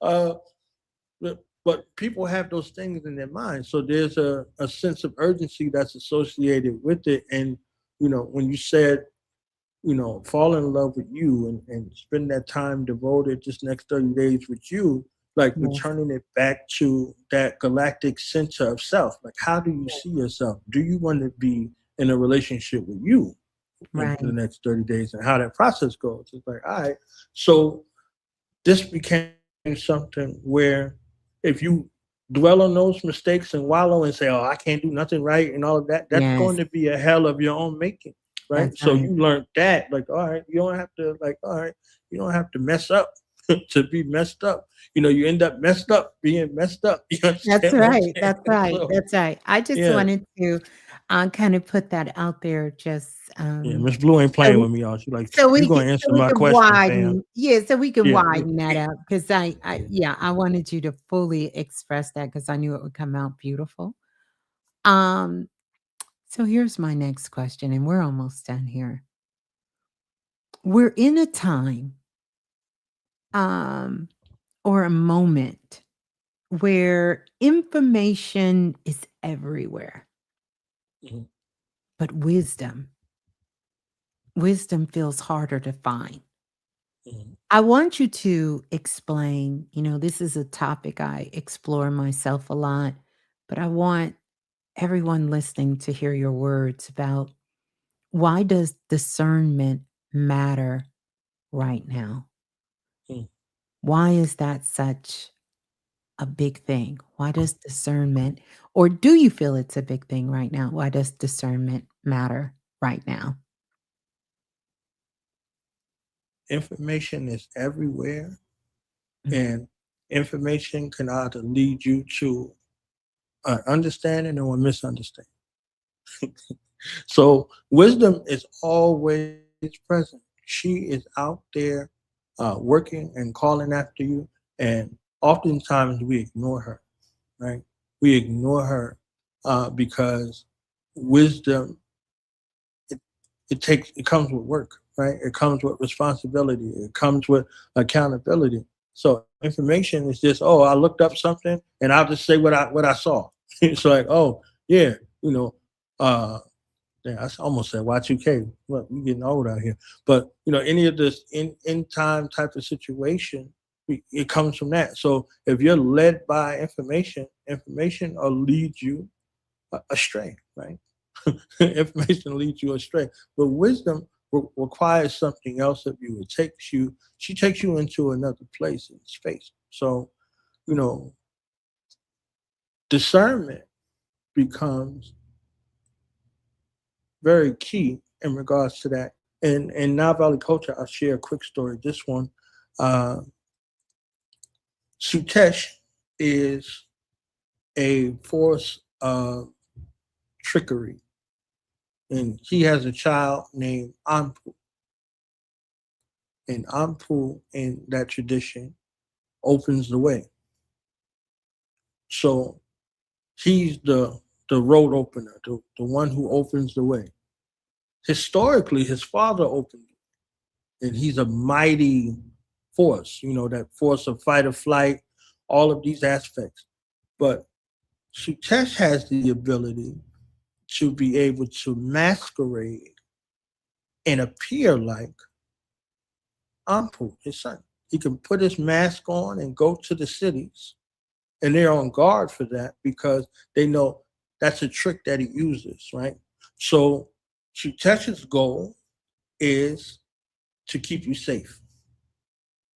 Sutesh's goal in that fight or flight response is to keep you safe, and the Heru force is the one to take you into danger because he's the hero, the Heru. So that spirit of discernment is key and critical because it reminds you that there are tricks out here. There are tricksters. There are people who come disguised as other people, right? They're wolves in sheep's clothing, right? Who pretend to be brothers, right? Like shout out to Lauren Hill, right? Wolves in sheep's clothing. So if you don't have that space of discernment, you'll be over there like the Rumpelstiltskin story, uh, until you find out, oh, okay, who told you my name and which told you my name, that kind of situation. So that discerning factor becomes something very critical because you can deduce what this energy is and who this entity is that's there with you, or if you are on a path of destruction or a path of righteousness, right? So they could appear to be the same, right? This information that you out here dealing with, it could appear to be something that's useful for you, and it could just be useless. You just out here rambling and and all of that. So, in a time where information is plentiful, know that misinformation is mixed in with information. Well, we used to call it technology. The most honorable Elijah Muhammad, peace and blessings be upon him, wrote a book called The Technology of the Enemy.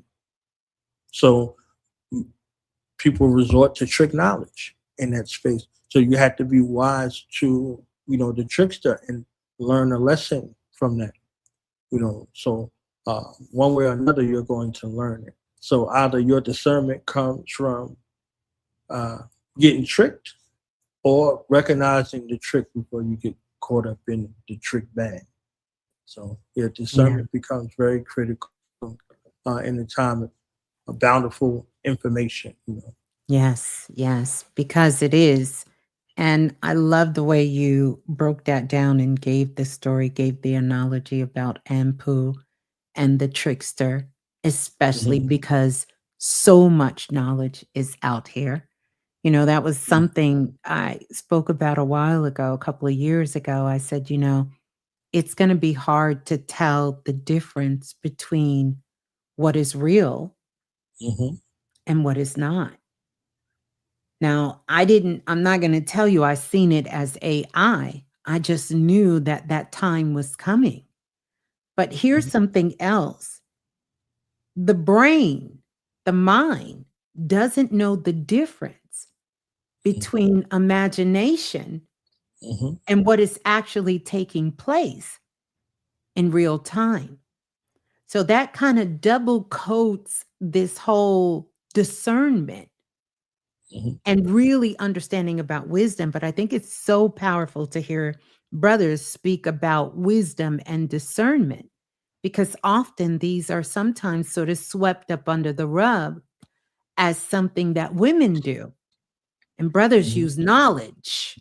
Brothers just got the knowledge and they know, you know, but that thing of wisdom and discernment, these are birthrights and these are things that we all should be really, really, really tapped into. So, next, what do you feel people are missing? If we could speak to the collective right now, what do you feel, Brother Knowledge, that people are missing because everything is moving so fast? What I feel people are missing are a few things. I think the first thing that people are missing are themselves.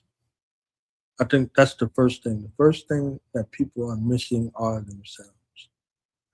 We become very, very, very good at being who other people want us to be. Who are you? Ms. Blue, you asked that question, you was like, who are you? Who are you? Not what you do, where you work at, where you live, what kind of car you drive. Who are you at your core? Who are you? Who are you? Right? Who are you? And then the second thing is what you're here to do. You're missing who you are and what you're here to do because you're being motivated and led by things that you want or need, right? You need a place to stay, food, clothing, and shelter. So you're out working and sacrificing time, effort, and energy for bare necessities. And you're not being fulfilled. You're not really being fed. You're being led, but you're not being fed. So who you are and what you're here to do, right? They become very, very critical things that, are being missed based in the fray or the flurry of life in 3D, right? And the third is who you are becoming as a result of those first two stages of neglect. Who are you becoming based off of that? You know, and the fourth thing is how you end up. So these are all four things that I think are missing. We're missing those things. We're missing who we are.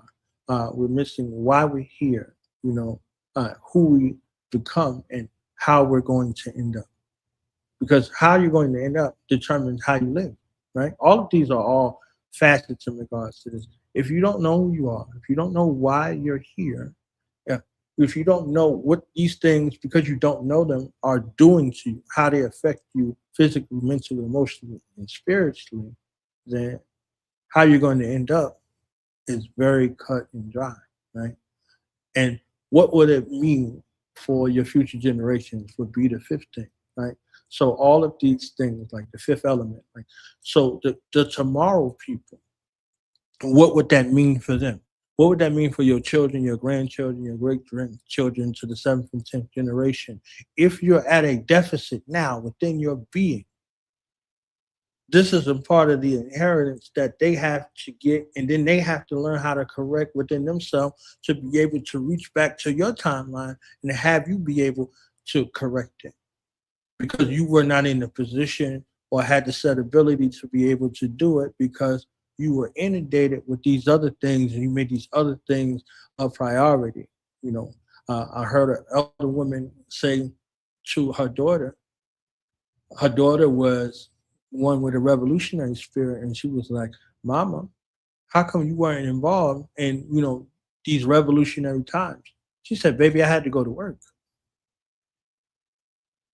So she was involved in the revolutionary time, but her contribution to the revolutionary work was providing food, clothing, and shelter and sustainable life, right? So her daughter didn't look at it like that until she looked at it, and now she has a daughter. So now she has to realize that between these two worlds, that not only does she have to provide food, clothing, and shelter, but she also has to put something in her mind, the mind of her child, that's of something of substance, useful. It's all, like someone just wrote, it's all connected. So uh, knowing who you are, knowing why you're here, what your purpose, your goal, aim, and objective is, and how that thing is affecting you, how you will end up, and how it will affect your future generations. All of these things work in hand. So you're not here. You're here of your own free will and accord, but not on your own. Not just, oh, it's my life type of situation. It's all connected. Everything that you do and everything that you don't do, it's all connected. Yeah. Powerful. Powerful. Very well said. The thoughts you do today, the actions you take or don't take today is what is creating your tomorrow. For Right? sure, for sure, for sure. So we talked about things speeding up and going so fast. What does Mhm. slowing down actually protect? If there is a protection. So things are speeding up because those beings that you spoke about that are inhabiting the planet, that's Yeah. what they need, right? So us in the space who've already been here, we Yes. give that ability to be able to slow down. Like if you ever seen an elder person walk, Oh, yeah. that's a beautiful religion, right? It And is. And a skill. we lived overseas. I Hmm. promise you, if you say good morning to somebody in Germany, or good morning to somebody in Turkey, or somebody in Italy, or in Sicily, or any of those places, you to an elder, and you say good morning, and you say, "How are you doing?" You better have an hour or an Yes. hour and a half Yes, because to they will talk hear. to you. They will tell you how they're doing and how everybody in their lineage is doing. Okay, every ache and pain, every single thing. If you say hello, you better keep it moving, fam. You ain't got that time. Because if not, you're going to be on the side of the road hearing about everything. And my great grandniece, she had a boil on her foot, and she went and got surgery, and because they're recounting life, and they Yes, think that you have the time that's and right. the inclination and the bandwidth to be able to receive that, because you wouldn't have asked if you didn't want to know.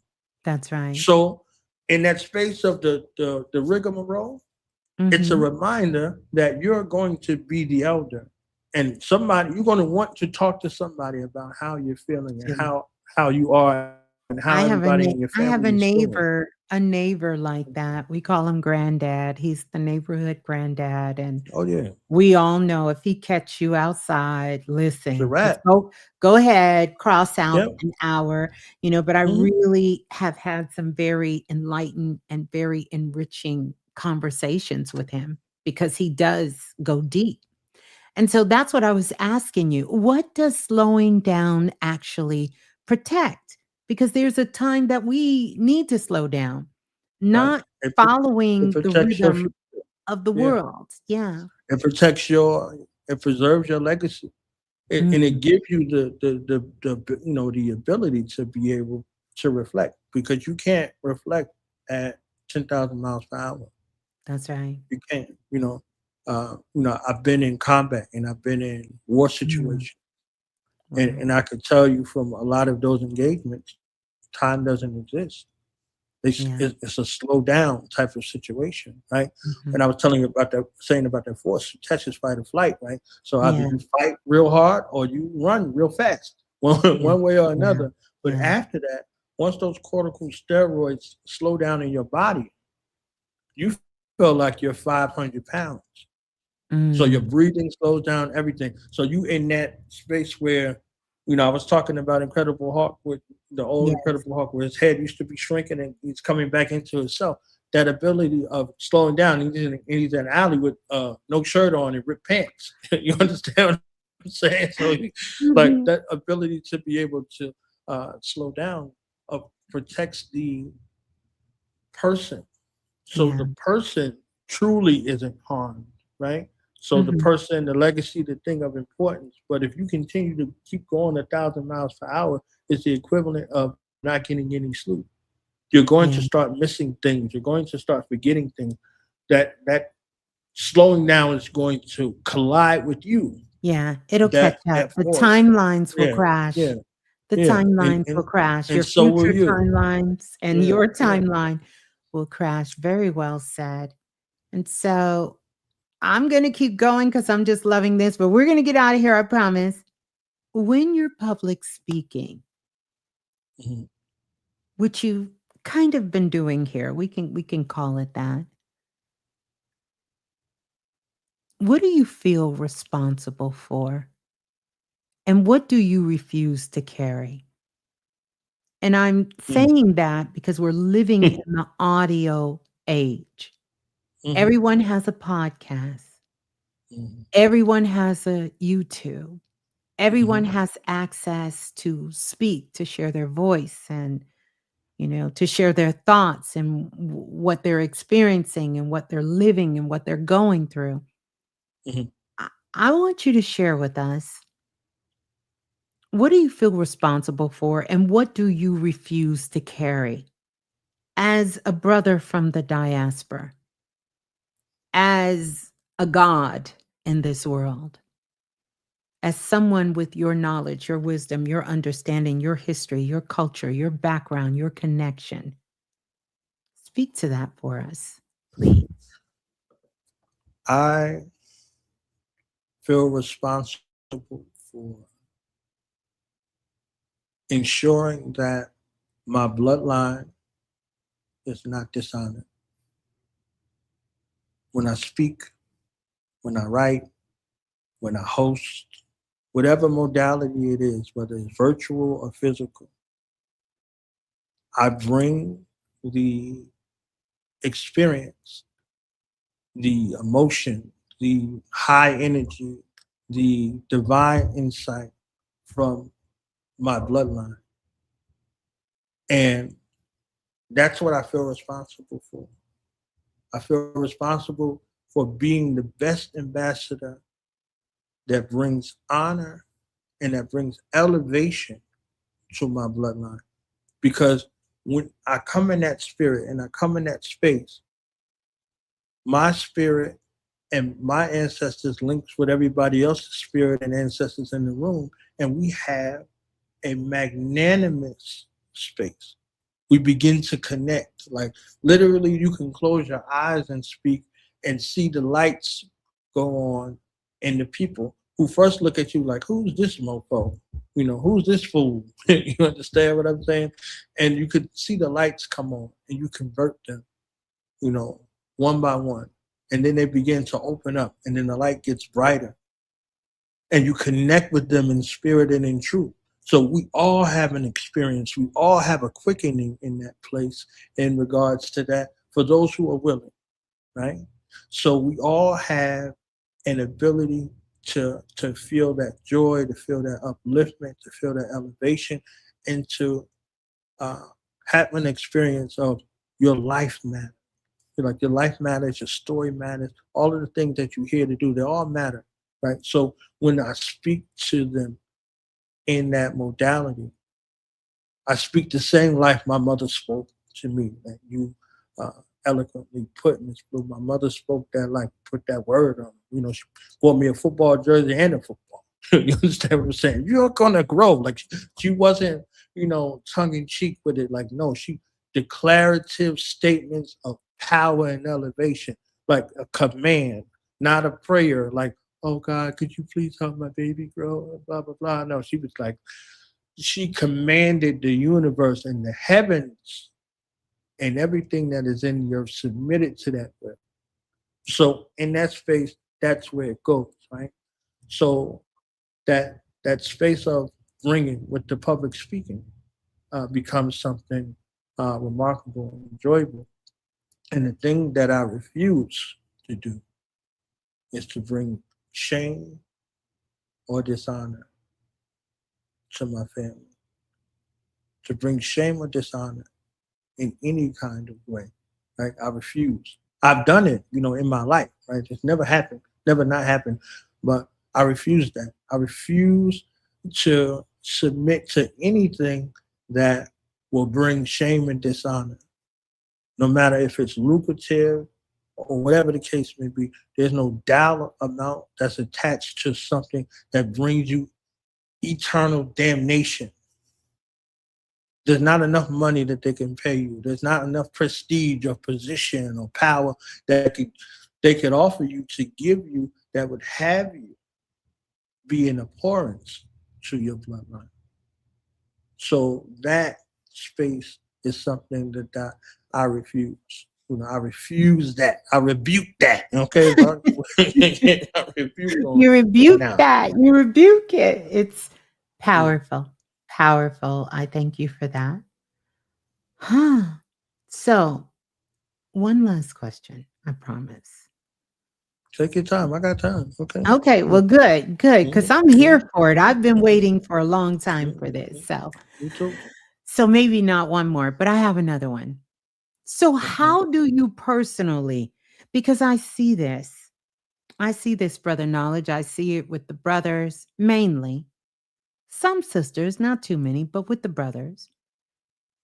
How do you personally check yourself when your ego wants to speak louder than truth? What does that process look like for you to check your ego? My mother will whoop my behind. Okay.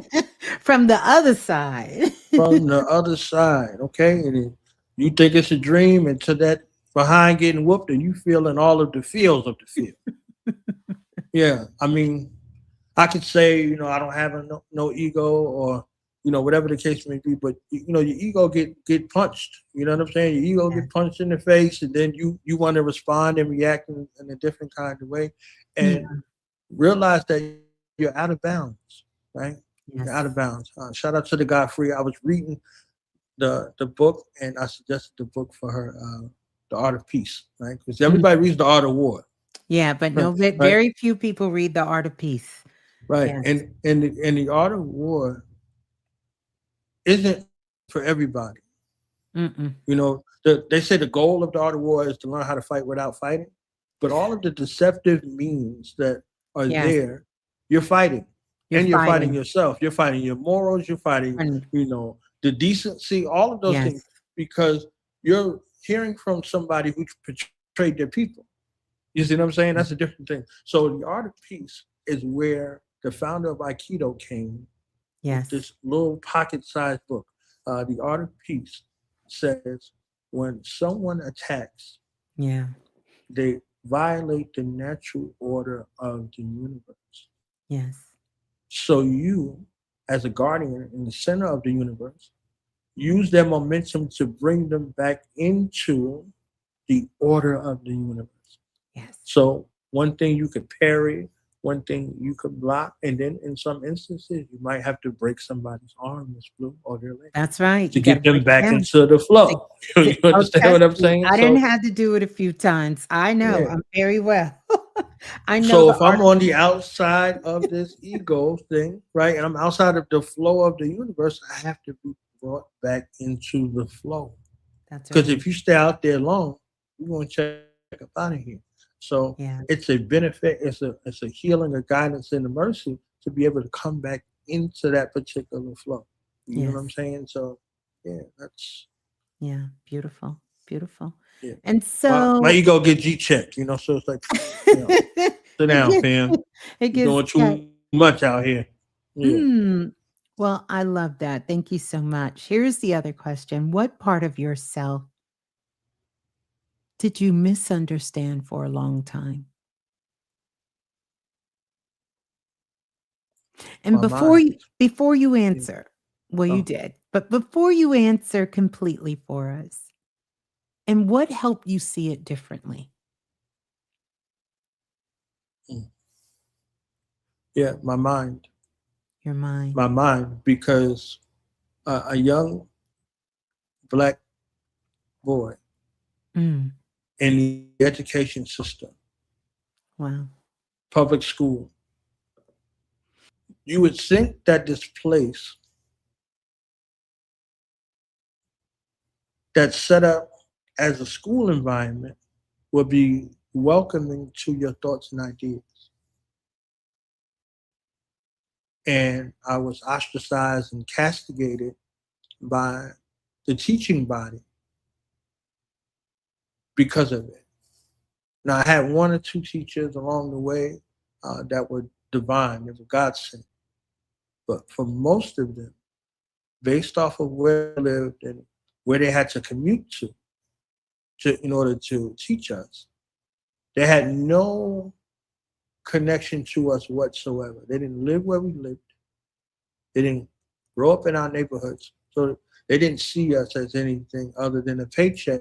And they had a duty to make sure that we didn't live where they lived, so to speak, right? So my mind, it was perplexed for my formative years because back to that little boy, that 78-year-old, right, who was endowed with the wisdom of the world and the responsibility to share it, not to keep it, to share it with the world. And he got ostracized and he got berated and dishonored, right? So he said, F it. I'm gonna leave them to their own devices, right? So that became something where the mind, right? My mind in particular, my mind was something that I did the back and forth with because it was not received well. Like truth. Truth is not received well. Lies are received with honor and distinction. They're awarded, rewarded, and celebrated. The truth is met with the utmost hostility and, a venomous sort of reception. So when the truth comes, they say truth hurts. It's something like that. Like truth is a double-edged sword. You can wield the truth, and the truth can cut you the same way as a double-edged sword. So not only could you cut with the sword could cut you. But as the ancients teach, the sword can't cut itself, right? So uh, the mind that I was blessed with was something that I struggled with, and my mother was a large catalyst in regards to undoing those things. And many of the women in my life, they were wonderful counselors in that way, along the path. These women that I met throughout life and through time and space, they all helped me on one level or another to be able to grow and reestablish a love and a trust for the mind, a love and a trust for the mind that I was blessed with, and to be able to do things with this mind and operate from a space of mental clarity in that regard. So the mind was my biggest struggle and my greatest reward. So with this mind, I utilized the talents and the gifts and the skills to be able to share the stories of those who have sojourned on this journey in life and deserve a space of honor and a space of recognition and distinction, to find those others who are like mind themselves with those stories that continue to inhabit the planet and make this place a better place. Imagine if everybody learned this story and shared this story with the world and empowered the world with their gifts and the skills. What kind of place this place would be and continue to be. So that mind space in regards to that was my greatest challenge. And then the women in my life, the women who came in my circumference, all of them left me Yes. with the blessing and the gift to be able to overcome that challenge. And you know, now it's over. Mm, yeah. Thank you for that. If your life was a message, not a platform, not a brand, what do you think the message is?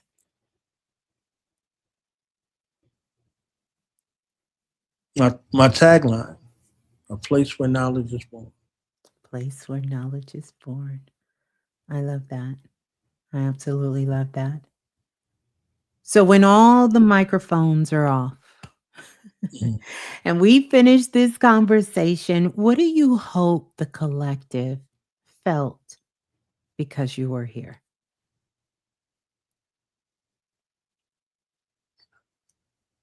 My prayer is that they found something of value and they learned something about themselves that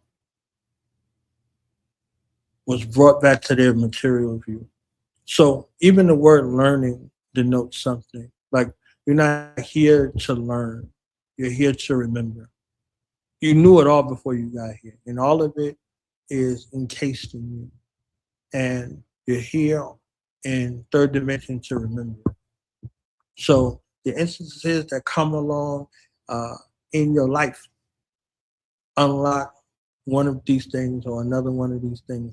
So, you know, you could say relearn, but it's really remember. Like the members of your body, like the members of your being, like the members of your family, they're there as remembrance.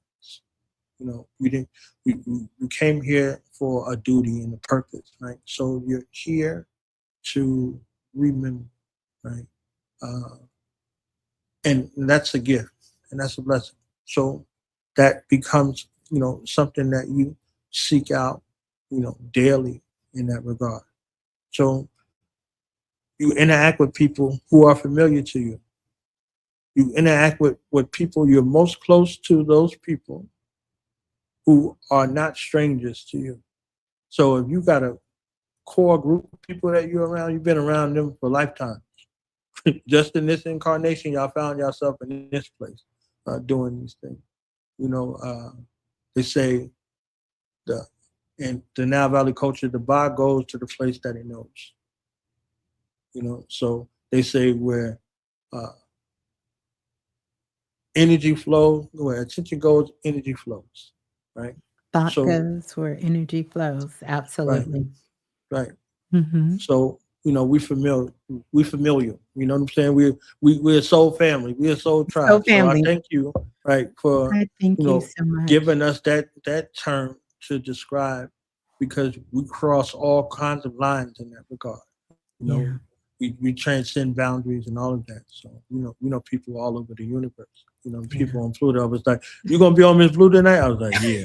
Oh, I'm gonna tune in. Okay, I'm gonna Yeah, tune we in got from all of Pluto. our cosmic brothers and sisters Yes. out there Yeah. tuning in for sure. Yeah.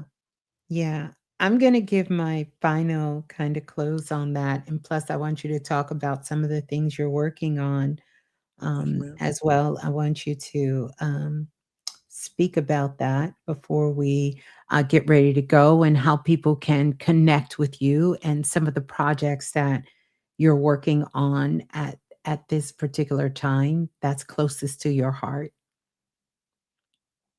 You can share that as well. Yes, ma'am. Mhm. I'm ready when you are. Oh, okay. You said you was about to say something, so I'm Yeah, ready. I was. I was caught between thoughts, but I'm gonna save that for when we get ready to close out. I'm just really honored Okay. to, definitely have you here and have you share with the audience. We can talk about this though. Let's talk about our connection because some people may not know how me and you met. Me. My kid. Yes, yes, yes, yes. Oh, oh my gosh. Yes. So you want to share? You want to share first? You can share from your end, and we'll talk about it from there. Yes. Miss Blue is one of the greatest people I've ever met. Okay. Oh. A divine spiritual counselor, a grand connector, a healer, an educator, a sorceress, okay? A sorceress, and a divine corrector, like a divine corrector, like and she corrects and admonishes us in the best manner. You know what I'm saying? It's like, she ain't got a hand on the hip talk about cut out all that monkey shine. You understand what I'm saying? But and that's what she's telling you, like, cut the BS out. All right. So it's like, but she does it with so much care. And I had the benefit of her counsel on many occasions at those uh, turning points in my life over the years, via her broadcast over this last 2 decades or so. um, the amount of time that was utilized and circulated, the amount of care, the amount of passion and compassion, and all of those spaces giving a platform to many of our greats and many who are ancestors now. She put so much care and concern, and with the greatest of regard in regards to being a conduit to archive our ancestral and our psycho-spiritual journey. So many, many, many nights and time was utilized by her to give us, so many of those great things. So you know, I said that before. Like it didn't matter what she looked like because nobody knew and nobody cared. You understand what I'm saying? That space of anonymity was more alluring than to know who she was. We knew what her spirit was and what her spirit meant to us. So recently when we got a chance to see her, it's like, oh wow, oh wow. You understand what I'm saying? But we felt her. We saw her in spirit and in truth, and she shared many of those gifts and those talents and those skills with us over the years to bring out our best self. So, uh, in part of who I am and who I am becoming, I owe a great space of love to Miss Blue and her platform because she's there. You understand? We gonna get the remix. You understand what I'm saying? We're gonna get it. So it's a beautiful thing to have been in contact with her. I think for me it was like 15 years, or maybe it's the whole 20, whatever the case it was, Yeah. from Wow. the Block Talk era. So Yeah. I've been a student of the great for some years, for mad long. How they say in New York, for mad long. Mad long, mad long, mad long, son. Mad long, son. Dumb long. Been out here dumb long. Yes. Wow. Yes. And it's been a beautiful journey. And to have someone still doing the work, because you was doing the work as well too. And all of us side by side and still be here, which is a Mhm. blessing as well. Our souls are still choosing to be on this path and to have this experience. And it's always good to connect. And so I'm so grateful for you. I'm so thankful for you. I want you to talk about your new project because I'm so excited about that. I haven't finished going through everything. So Mhm. once I do, I'm going to kind of put together something here for you. But I want to talk about your work. And of course, if you guys don't know, do the Knowledge Radio. You can follow him on social. Knowledge Born Ali. You can follow him on his Instagram page as well too, and other platforms. Um, but this brother, it- his education, listen, his Akashic files, he done built his own Akashic records. Okay. And he has something exciting. And I want you to share that with everyone listening here, all of the listeners, about your latest project that you're working on and how that connects legacy, how that really helps all of us to grow, to understand, The questions we answer: why are you here? What is your purpose? You know, um, and what are you bringing? What is it that you're bringing to this world? And how do you see the future and understand how all these things come together? It's really a time of the Renaissance era, and we're in the rise of the new Renaissance. The artists and the scientists are the two most powerful people on the planet right now. Your creativity is worth more than any oil that we can get from any country, more than any gold, more than any Bitcoin. The creativity that you have inside of you, that God sparked to bring it out of you, to bring it out of our children, to teach them who they are, to help them to understand about themselves, the world that they live in, their lineage that they come from, to understand what self love is about and what self knowledge is about, you know, listening to everything and being able to ask you the questions I've always wanted to ask you. Yeah. When I hear all of this and it comes together for me, what I sort of take away, if that be even, the what I call it is a takeaway of what I'm hearing at that moment, listening to you. What I'm hearing is exactly what you said.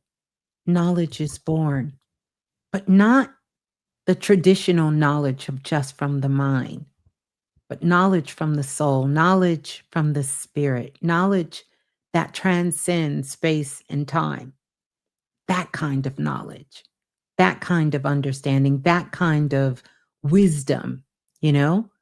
And with all of that, it brings power. And that is something I think that we're missing in humanity right now. People are lacking power.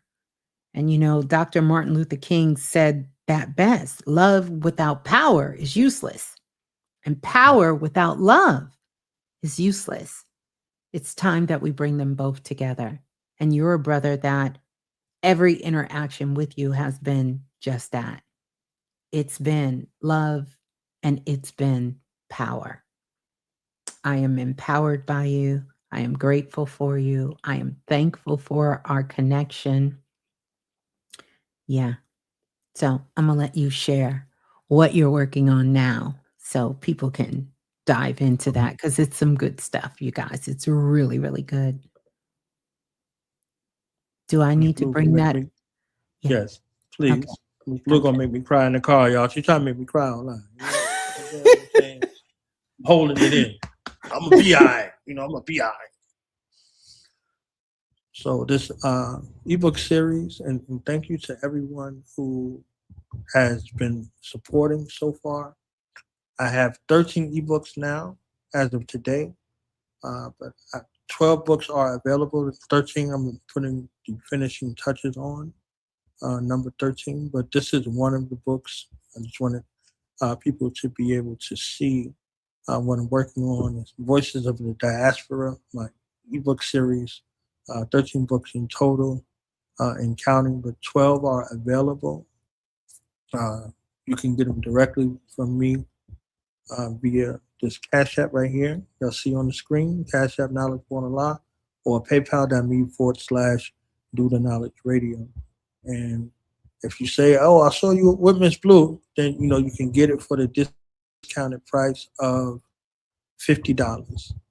So I just want y'all to see, what you're investing in really quick, if I could, right here. So each book is written and illustrated by myself. Well, the first 5 volumes were illustrated by my brother D Banks, but I've written all of these books, and uh, it gets better with each book. So dealing with aspects of entrepreneurism, dealing with the aspects of the Black woman, that's volume 2.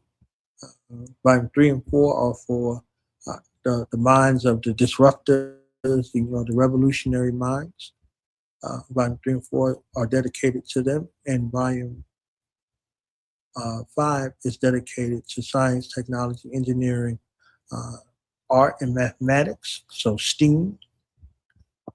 Volume 6 is dealing with the narrative storytelling, how you get into that realm of, controlling your narrative. Each one of us has a book or a story or a play or a film or a TV series. Each one of us has one of those or all of those, in you in that regard. So we're here to mine those gifts out and nurture them. You know, as the song goes, you're amazing just the way you are. So this is the Sankofa effect, lessons from Black movements from across centuries. So this book is dedicated to looking at many of the Black organizations that have existed here in the Americas and all over the planet. So again, the visual representation is there. There's music that goes along with it. My brothers from United Front, they allowed me to use their music for this volume right here. And I'll just go through the pages very quick so you can see this. You can see the Sankofa bird, and you can see so many of the things because, again, for that 7, 8-year-old young Black boy, he needs to be able to see himself in a good likeness, right? He needs to see himself in a way that's powerful, that's warm, that's inviting. So you and your family can sit down and go through these volumes, and y'all can interview each other, y'all can quiz each other, y'all can put family projects together based around this particular information. So any aspect that you want to do, any goal you want to accomplish, in life, you need some space to begin. Like, how do I start? Where do I start? Who do I start with? And if you have to have working models that exist for you to be able to see them, you have to be able to visualize them and, operate in the space of visionary. So put together some examples of people throughout time that you can go back and look and see if this is a viable option. If you're an organizational person or you want to organize your family in a certain kind of way, you need working models to be able to look at and to deduce whether or not this is something of worth and value for you or it's not. You understand what I'm saying? We're not necessarily promoting any of the organizations, but we're looking at organizational structures as a whole, right, wrong, and indifferent, good, bad, or ugly. And your research will give you keen insight into what were the running themes that were there. So just showing, some of the pages in the book so you can see maybe some people you recognize and maybe some people you don't recognize. So pictorial images and the colors and everything is intentional because, we're dealing with both aspects of the brain, the creative and the intellectual. So just going through this so you can see different things, different people, different time frames, all of these things from around the globe. And, the imagery is there for you to be able to take a lesson. Each one of these pages is a whole curriculum within itself. So you be amazed at what you find once you go and start researching on your own. And there's reflective questions throughout, right? So it's something to, call into your remembrance and review in your own reflection. So there's takeaways, there's resources, there's all kinds of things. So all of this imagery is titled, I said, my brothers United Front, this is their music. These are their albums. So, I had to make sure that, I recognized them in this album. Tahir RBG, another one. For me, he's the greatest of all time. There's a bunch of things that he could be doing, and he's chosen this path in this way. And from a cultural identity perspective, if y'all know of Dead Prez, he's a founding member of that group. And, I put a lot of my heroes and sheroes in here as well. So these are some of the things. And I'll just play a tiny bit of the song that's here.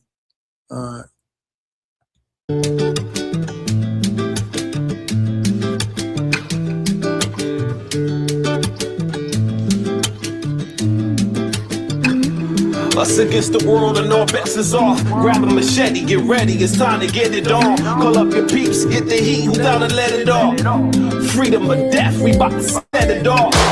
Us against the world and all bets is off. Grab a machete, get ready, it's time to get it on. Call up your peeps, get the heat, who down and let it. So I just wanted y'all to hear that. So that's there. So it took a lot of time, a lot of effort, but it's a labor of love. You know, we want people to be able to fall in love with themselves. Our young people to be able to fall in love with themselves and fall in love with reading and writing and, you know, all of these other things. You know, the entertainment industry has done a great job with thinking you don't have to do anything but dribble a basketball or you know, whatever the case may be. And you know, it gives you a false semblance in regards to everybody's going to make it to this particular destination when less than 1/10 of them make it to that particular destination. So we have to have other things in society. You know, if the young people want to get to be electricians or plumbers or learn any one of those crafts or those skills, they're necessary. They're vital in our society. So you know, we have to give credence and ode to all of the aspects of the society that make our society great. A couple of more pages, and at the end of every volume, there's a video of some sort, right? So here's Killer Priest and my brother Kai Zodiac, you understand what I'm saying? And, you know, that's Use My Mind, the remix. So, you know, we want our young people out here using their minds. We want them to be able to deal in the realm of their imagination and, you know, let's, you know, create the world that we want to create. Anything that you see or anything that you utilize was created from the mind, right? So these volumes are dedicated to, you know, that resurgence of the mind. Everything natural you see and everything you see that's unnatural all came from the mind. So let's go back to the mind and like Sankofa, you know, fashion, go back and fetch it. Let's go back and fetch those things that were great for us and powerful and useful for us in that space, as Ms. Blue was alluding to, with love and with honor and with distinction. So I just wanted y'all to see one of the volumes. Like I said, there are 13 in total, but 12 are available for you today. You can get all 12 of these volumes for $50. Yeah. As a regular. Listen, that's a need to do that. When I tell you guys I have my volumes, it is something that you need to have. Yes, if you have children, it is a must. And especially for a lot of parents who are homeschooling, I could see that for the educational piece and the historical piece. But even for some of us that may not know the history, and maybe at this point you are tired of looking at yourself, your culture, your background through someone else's eyes. We get the story to be told. We're changing the narrative. And this is told through Brother Knowledge Born Ali. It's told through his lens. And you got a chance to make a connection with him tonight here. For some of you, this may or may not have been your first introduction, but you are hearing it from someone that really is coming through the same lens. And that's powerful because we need many storytellers so that we can see all of the angles. I love the way that you put the books together and they're interactive. So it's a living file. You know, there's music, there's colors, and, you know, there's videos, and, you know, there's all kinds of things to really keep you engaged, keep the children engaged. It's an opportunity you don't have to rush because you will own it. And so this can be something that you can do during certain times of the year, certain months, or certain on the weekend. You can go page by page and take your time, and you can have access to this information before it all becomes so diluted. It's a part of the foundation, and you get a chance to intertwine your story, your history, your culture, your lineage, and how the intersection. You know, there's a great book called The Medici Effect. which speaks about the Renaissance time. And this is why this is powerful, because we know that we are pretty much all the souls on the planet. We are old souls. And so, whether that's your children or not, you don't know what kind of spark speaking about some of the people in the books throughout history could spark in their young minds to become that next great thinker, that next problem solver, that Mhm. next creative. You don't know how those sparks come. I know from myself, they came through books, they came through hearing stories and watching things and seeing things and hearing music. We still get inspired that way. So I want to encourage you guys. We have to start really supporting more of the work that we want to see in the world. And this is a great contribution. And even if you say for yourself, maybe that's not for you, but maybe you have a niece, a nephew, Mhm. a cousin, a neighbor's child, a friend's child, some child that you can donate this to, or some family you can donate this to, because it's not just power for children, it is power for people. And we are Right. moving into the age of Aquarius, which is all about the power is going back to the people. Well, we can't bring the power back to the people if the people don't even know that the power has been taken, or where the power used to be within the people. And it's important that we understand that we are a collective, no matter what our background or culture is. Maybe you're someone who identify with me, my work, and you may be saying, I'm not Black, I'm not brown.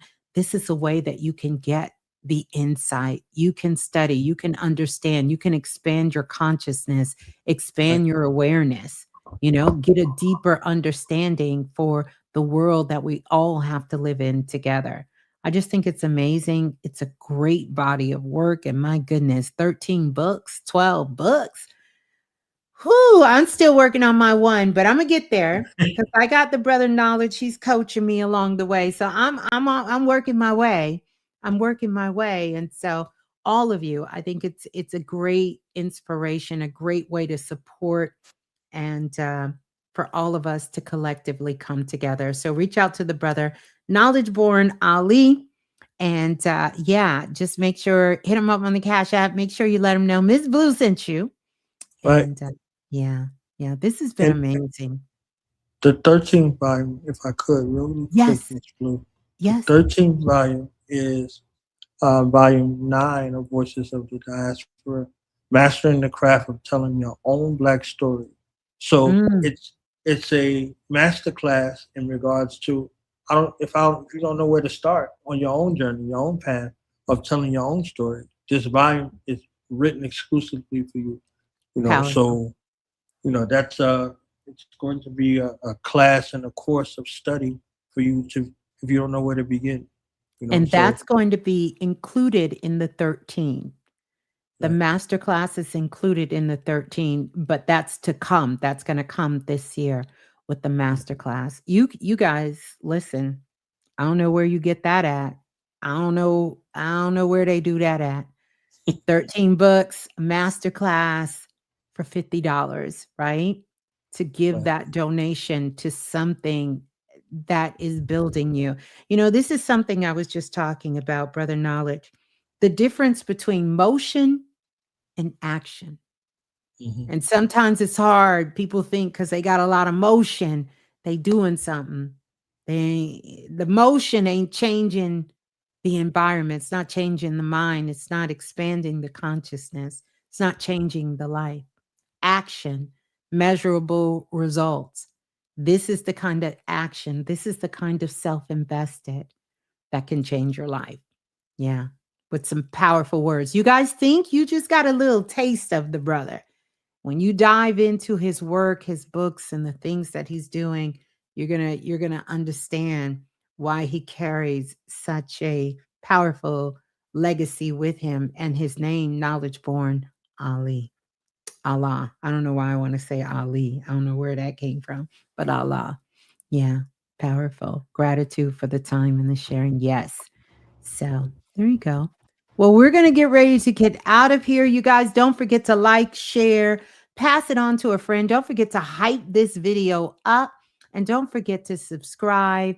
We'll see you on the flip side. You guys are already sending me emails. They're telling me, please bring them back. Bring them back, Ms. Blue. Bring them back. So, yeah, definitely we will. We'll get back together and chop it up. I'm sure that we'll be doing some work together this year as well. So, we'll be chopping it up. Who knows? We'll be chopping it up. We'll be chopping it up. Y'all will be the first to know. Y'all will be the first to hear. So don't forget, we're going to continue in the comments section. I love you so much, Knowledge Born Ali. Thank you so much for your time. Thank you for your knowledge. Thank you for your presence. Yeah, I am truly grateful. I am. Yeah, truly grateful. Truly grateful. Likewise, Ms. Blue, I'm glad to be here with your esteemed audience. I know you don't just be talking to anybody. You understand what I'm saying? So I'm honored to be in the pantheon of the greats who have graced the platform. And again, my prayer is that, your listening audience and those who will view these archives in the future, through our discourse, through our godversation, because we ain't conning nobody. We God-versing over here, that they learn something about themselves, that they are enriched and empowered. And my final word would be to everybody, if you're here on the planet at this particular dispensation of time, you are necessary, you are vital, you are important. So the world would not be the same without you in it. So find a way to share your story that's most comfortable and most powerful for you. Go amongst your family members, talk to your family members, ask your family members, what's something you always wanted to tell me, but you never did. Let's start the space of archiving and sharing, the stories. I was with my brother Jabbar on the tour at Conscious Head Barbershop. He's been at Conscious Head Barbershop for 25 years. Wow. And he's had Survivors Nation for 30 years. So 30 years of bringing in speakers and lecturing and all of those things, and 25 years of, cutting heads and teaching young people how to cut heads and changing people's lives for the last 25 years. I was like, yo, where the book at, fam? Like, where's the story? Like, you understand what I'm saying? Because you bring these things back into review. Like, we get so great at doing things that we don't remember. So, in interviews, I want to give people the space to be able to tell their story unadulterated. You can tell your story however you see fit. They'd be like, oh, I'm a little long-winded. You can cut me off. No. Just let it go. Let it flow. You know how we do over here. Let it flow. And be, because it's important. Because you take people back through a time machine that they're recalling right on the spot. And they'll be like, man, I forgot I did that. I forgot I did this. Well, I'm glad I did this because it brings these things back to your material view. Right there, literally, you're reliving these moments as you're telling them. So, everybody has a story. So your story is important, and absolutely, positively, in the best way that you know how to do it. If you need to write it, if you need to dance it, if you need to sing it, if you need to color it, whatever you need to do with it, that story has to be out. And remember that your story is not just for you for now, it's forever. Yeah. It's forever. Think about that. Like if you want to be immortalized, you want to be eternal, write something, read something, record something, but be mindful of what you write or record, because it's going to be here forever. Forever. Yeah, forever. Okay. Forever. Yes. Oh, beautiful, beautiful and powerfully said. So we're going to close out on that note. Peace and love to everyone. Thank you again. And we will see you all in the frequency. Yeah. If you really want it, you gotta be it.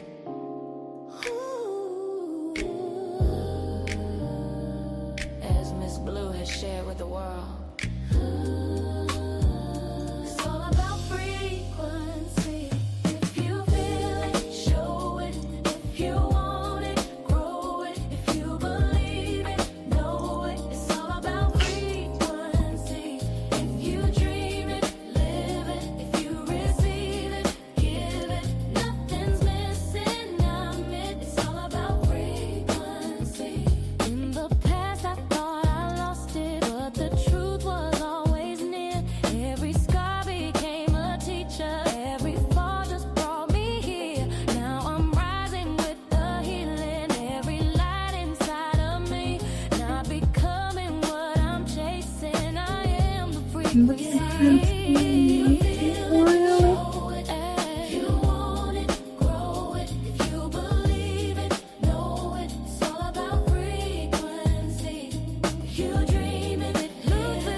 visible. The answer subtle, synchronicities audible. Keys unlocking, belief expanding. Frame by frame, new life commanded. No chase, no match. I embody the key, the light I own unlocks destiny. Raise my vibration, reality shifts. Every dream I desire already exists. Nothing's coming to me. No, no, it's already here. When I raise my vibration, the vision is clear. The vision is clear. It's already here. Raise my vibration, the vision is clear.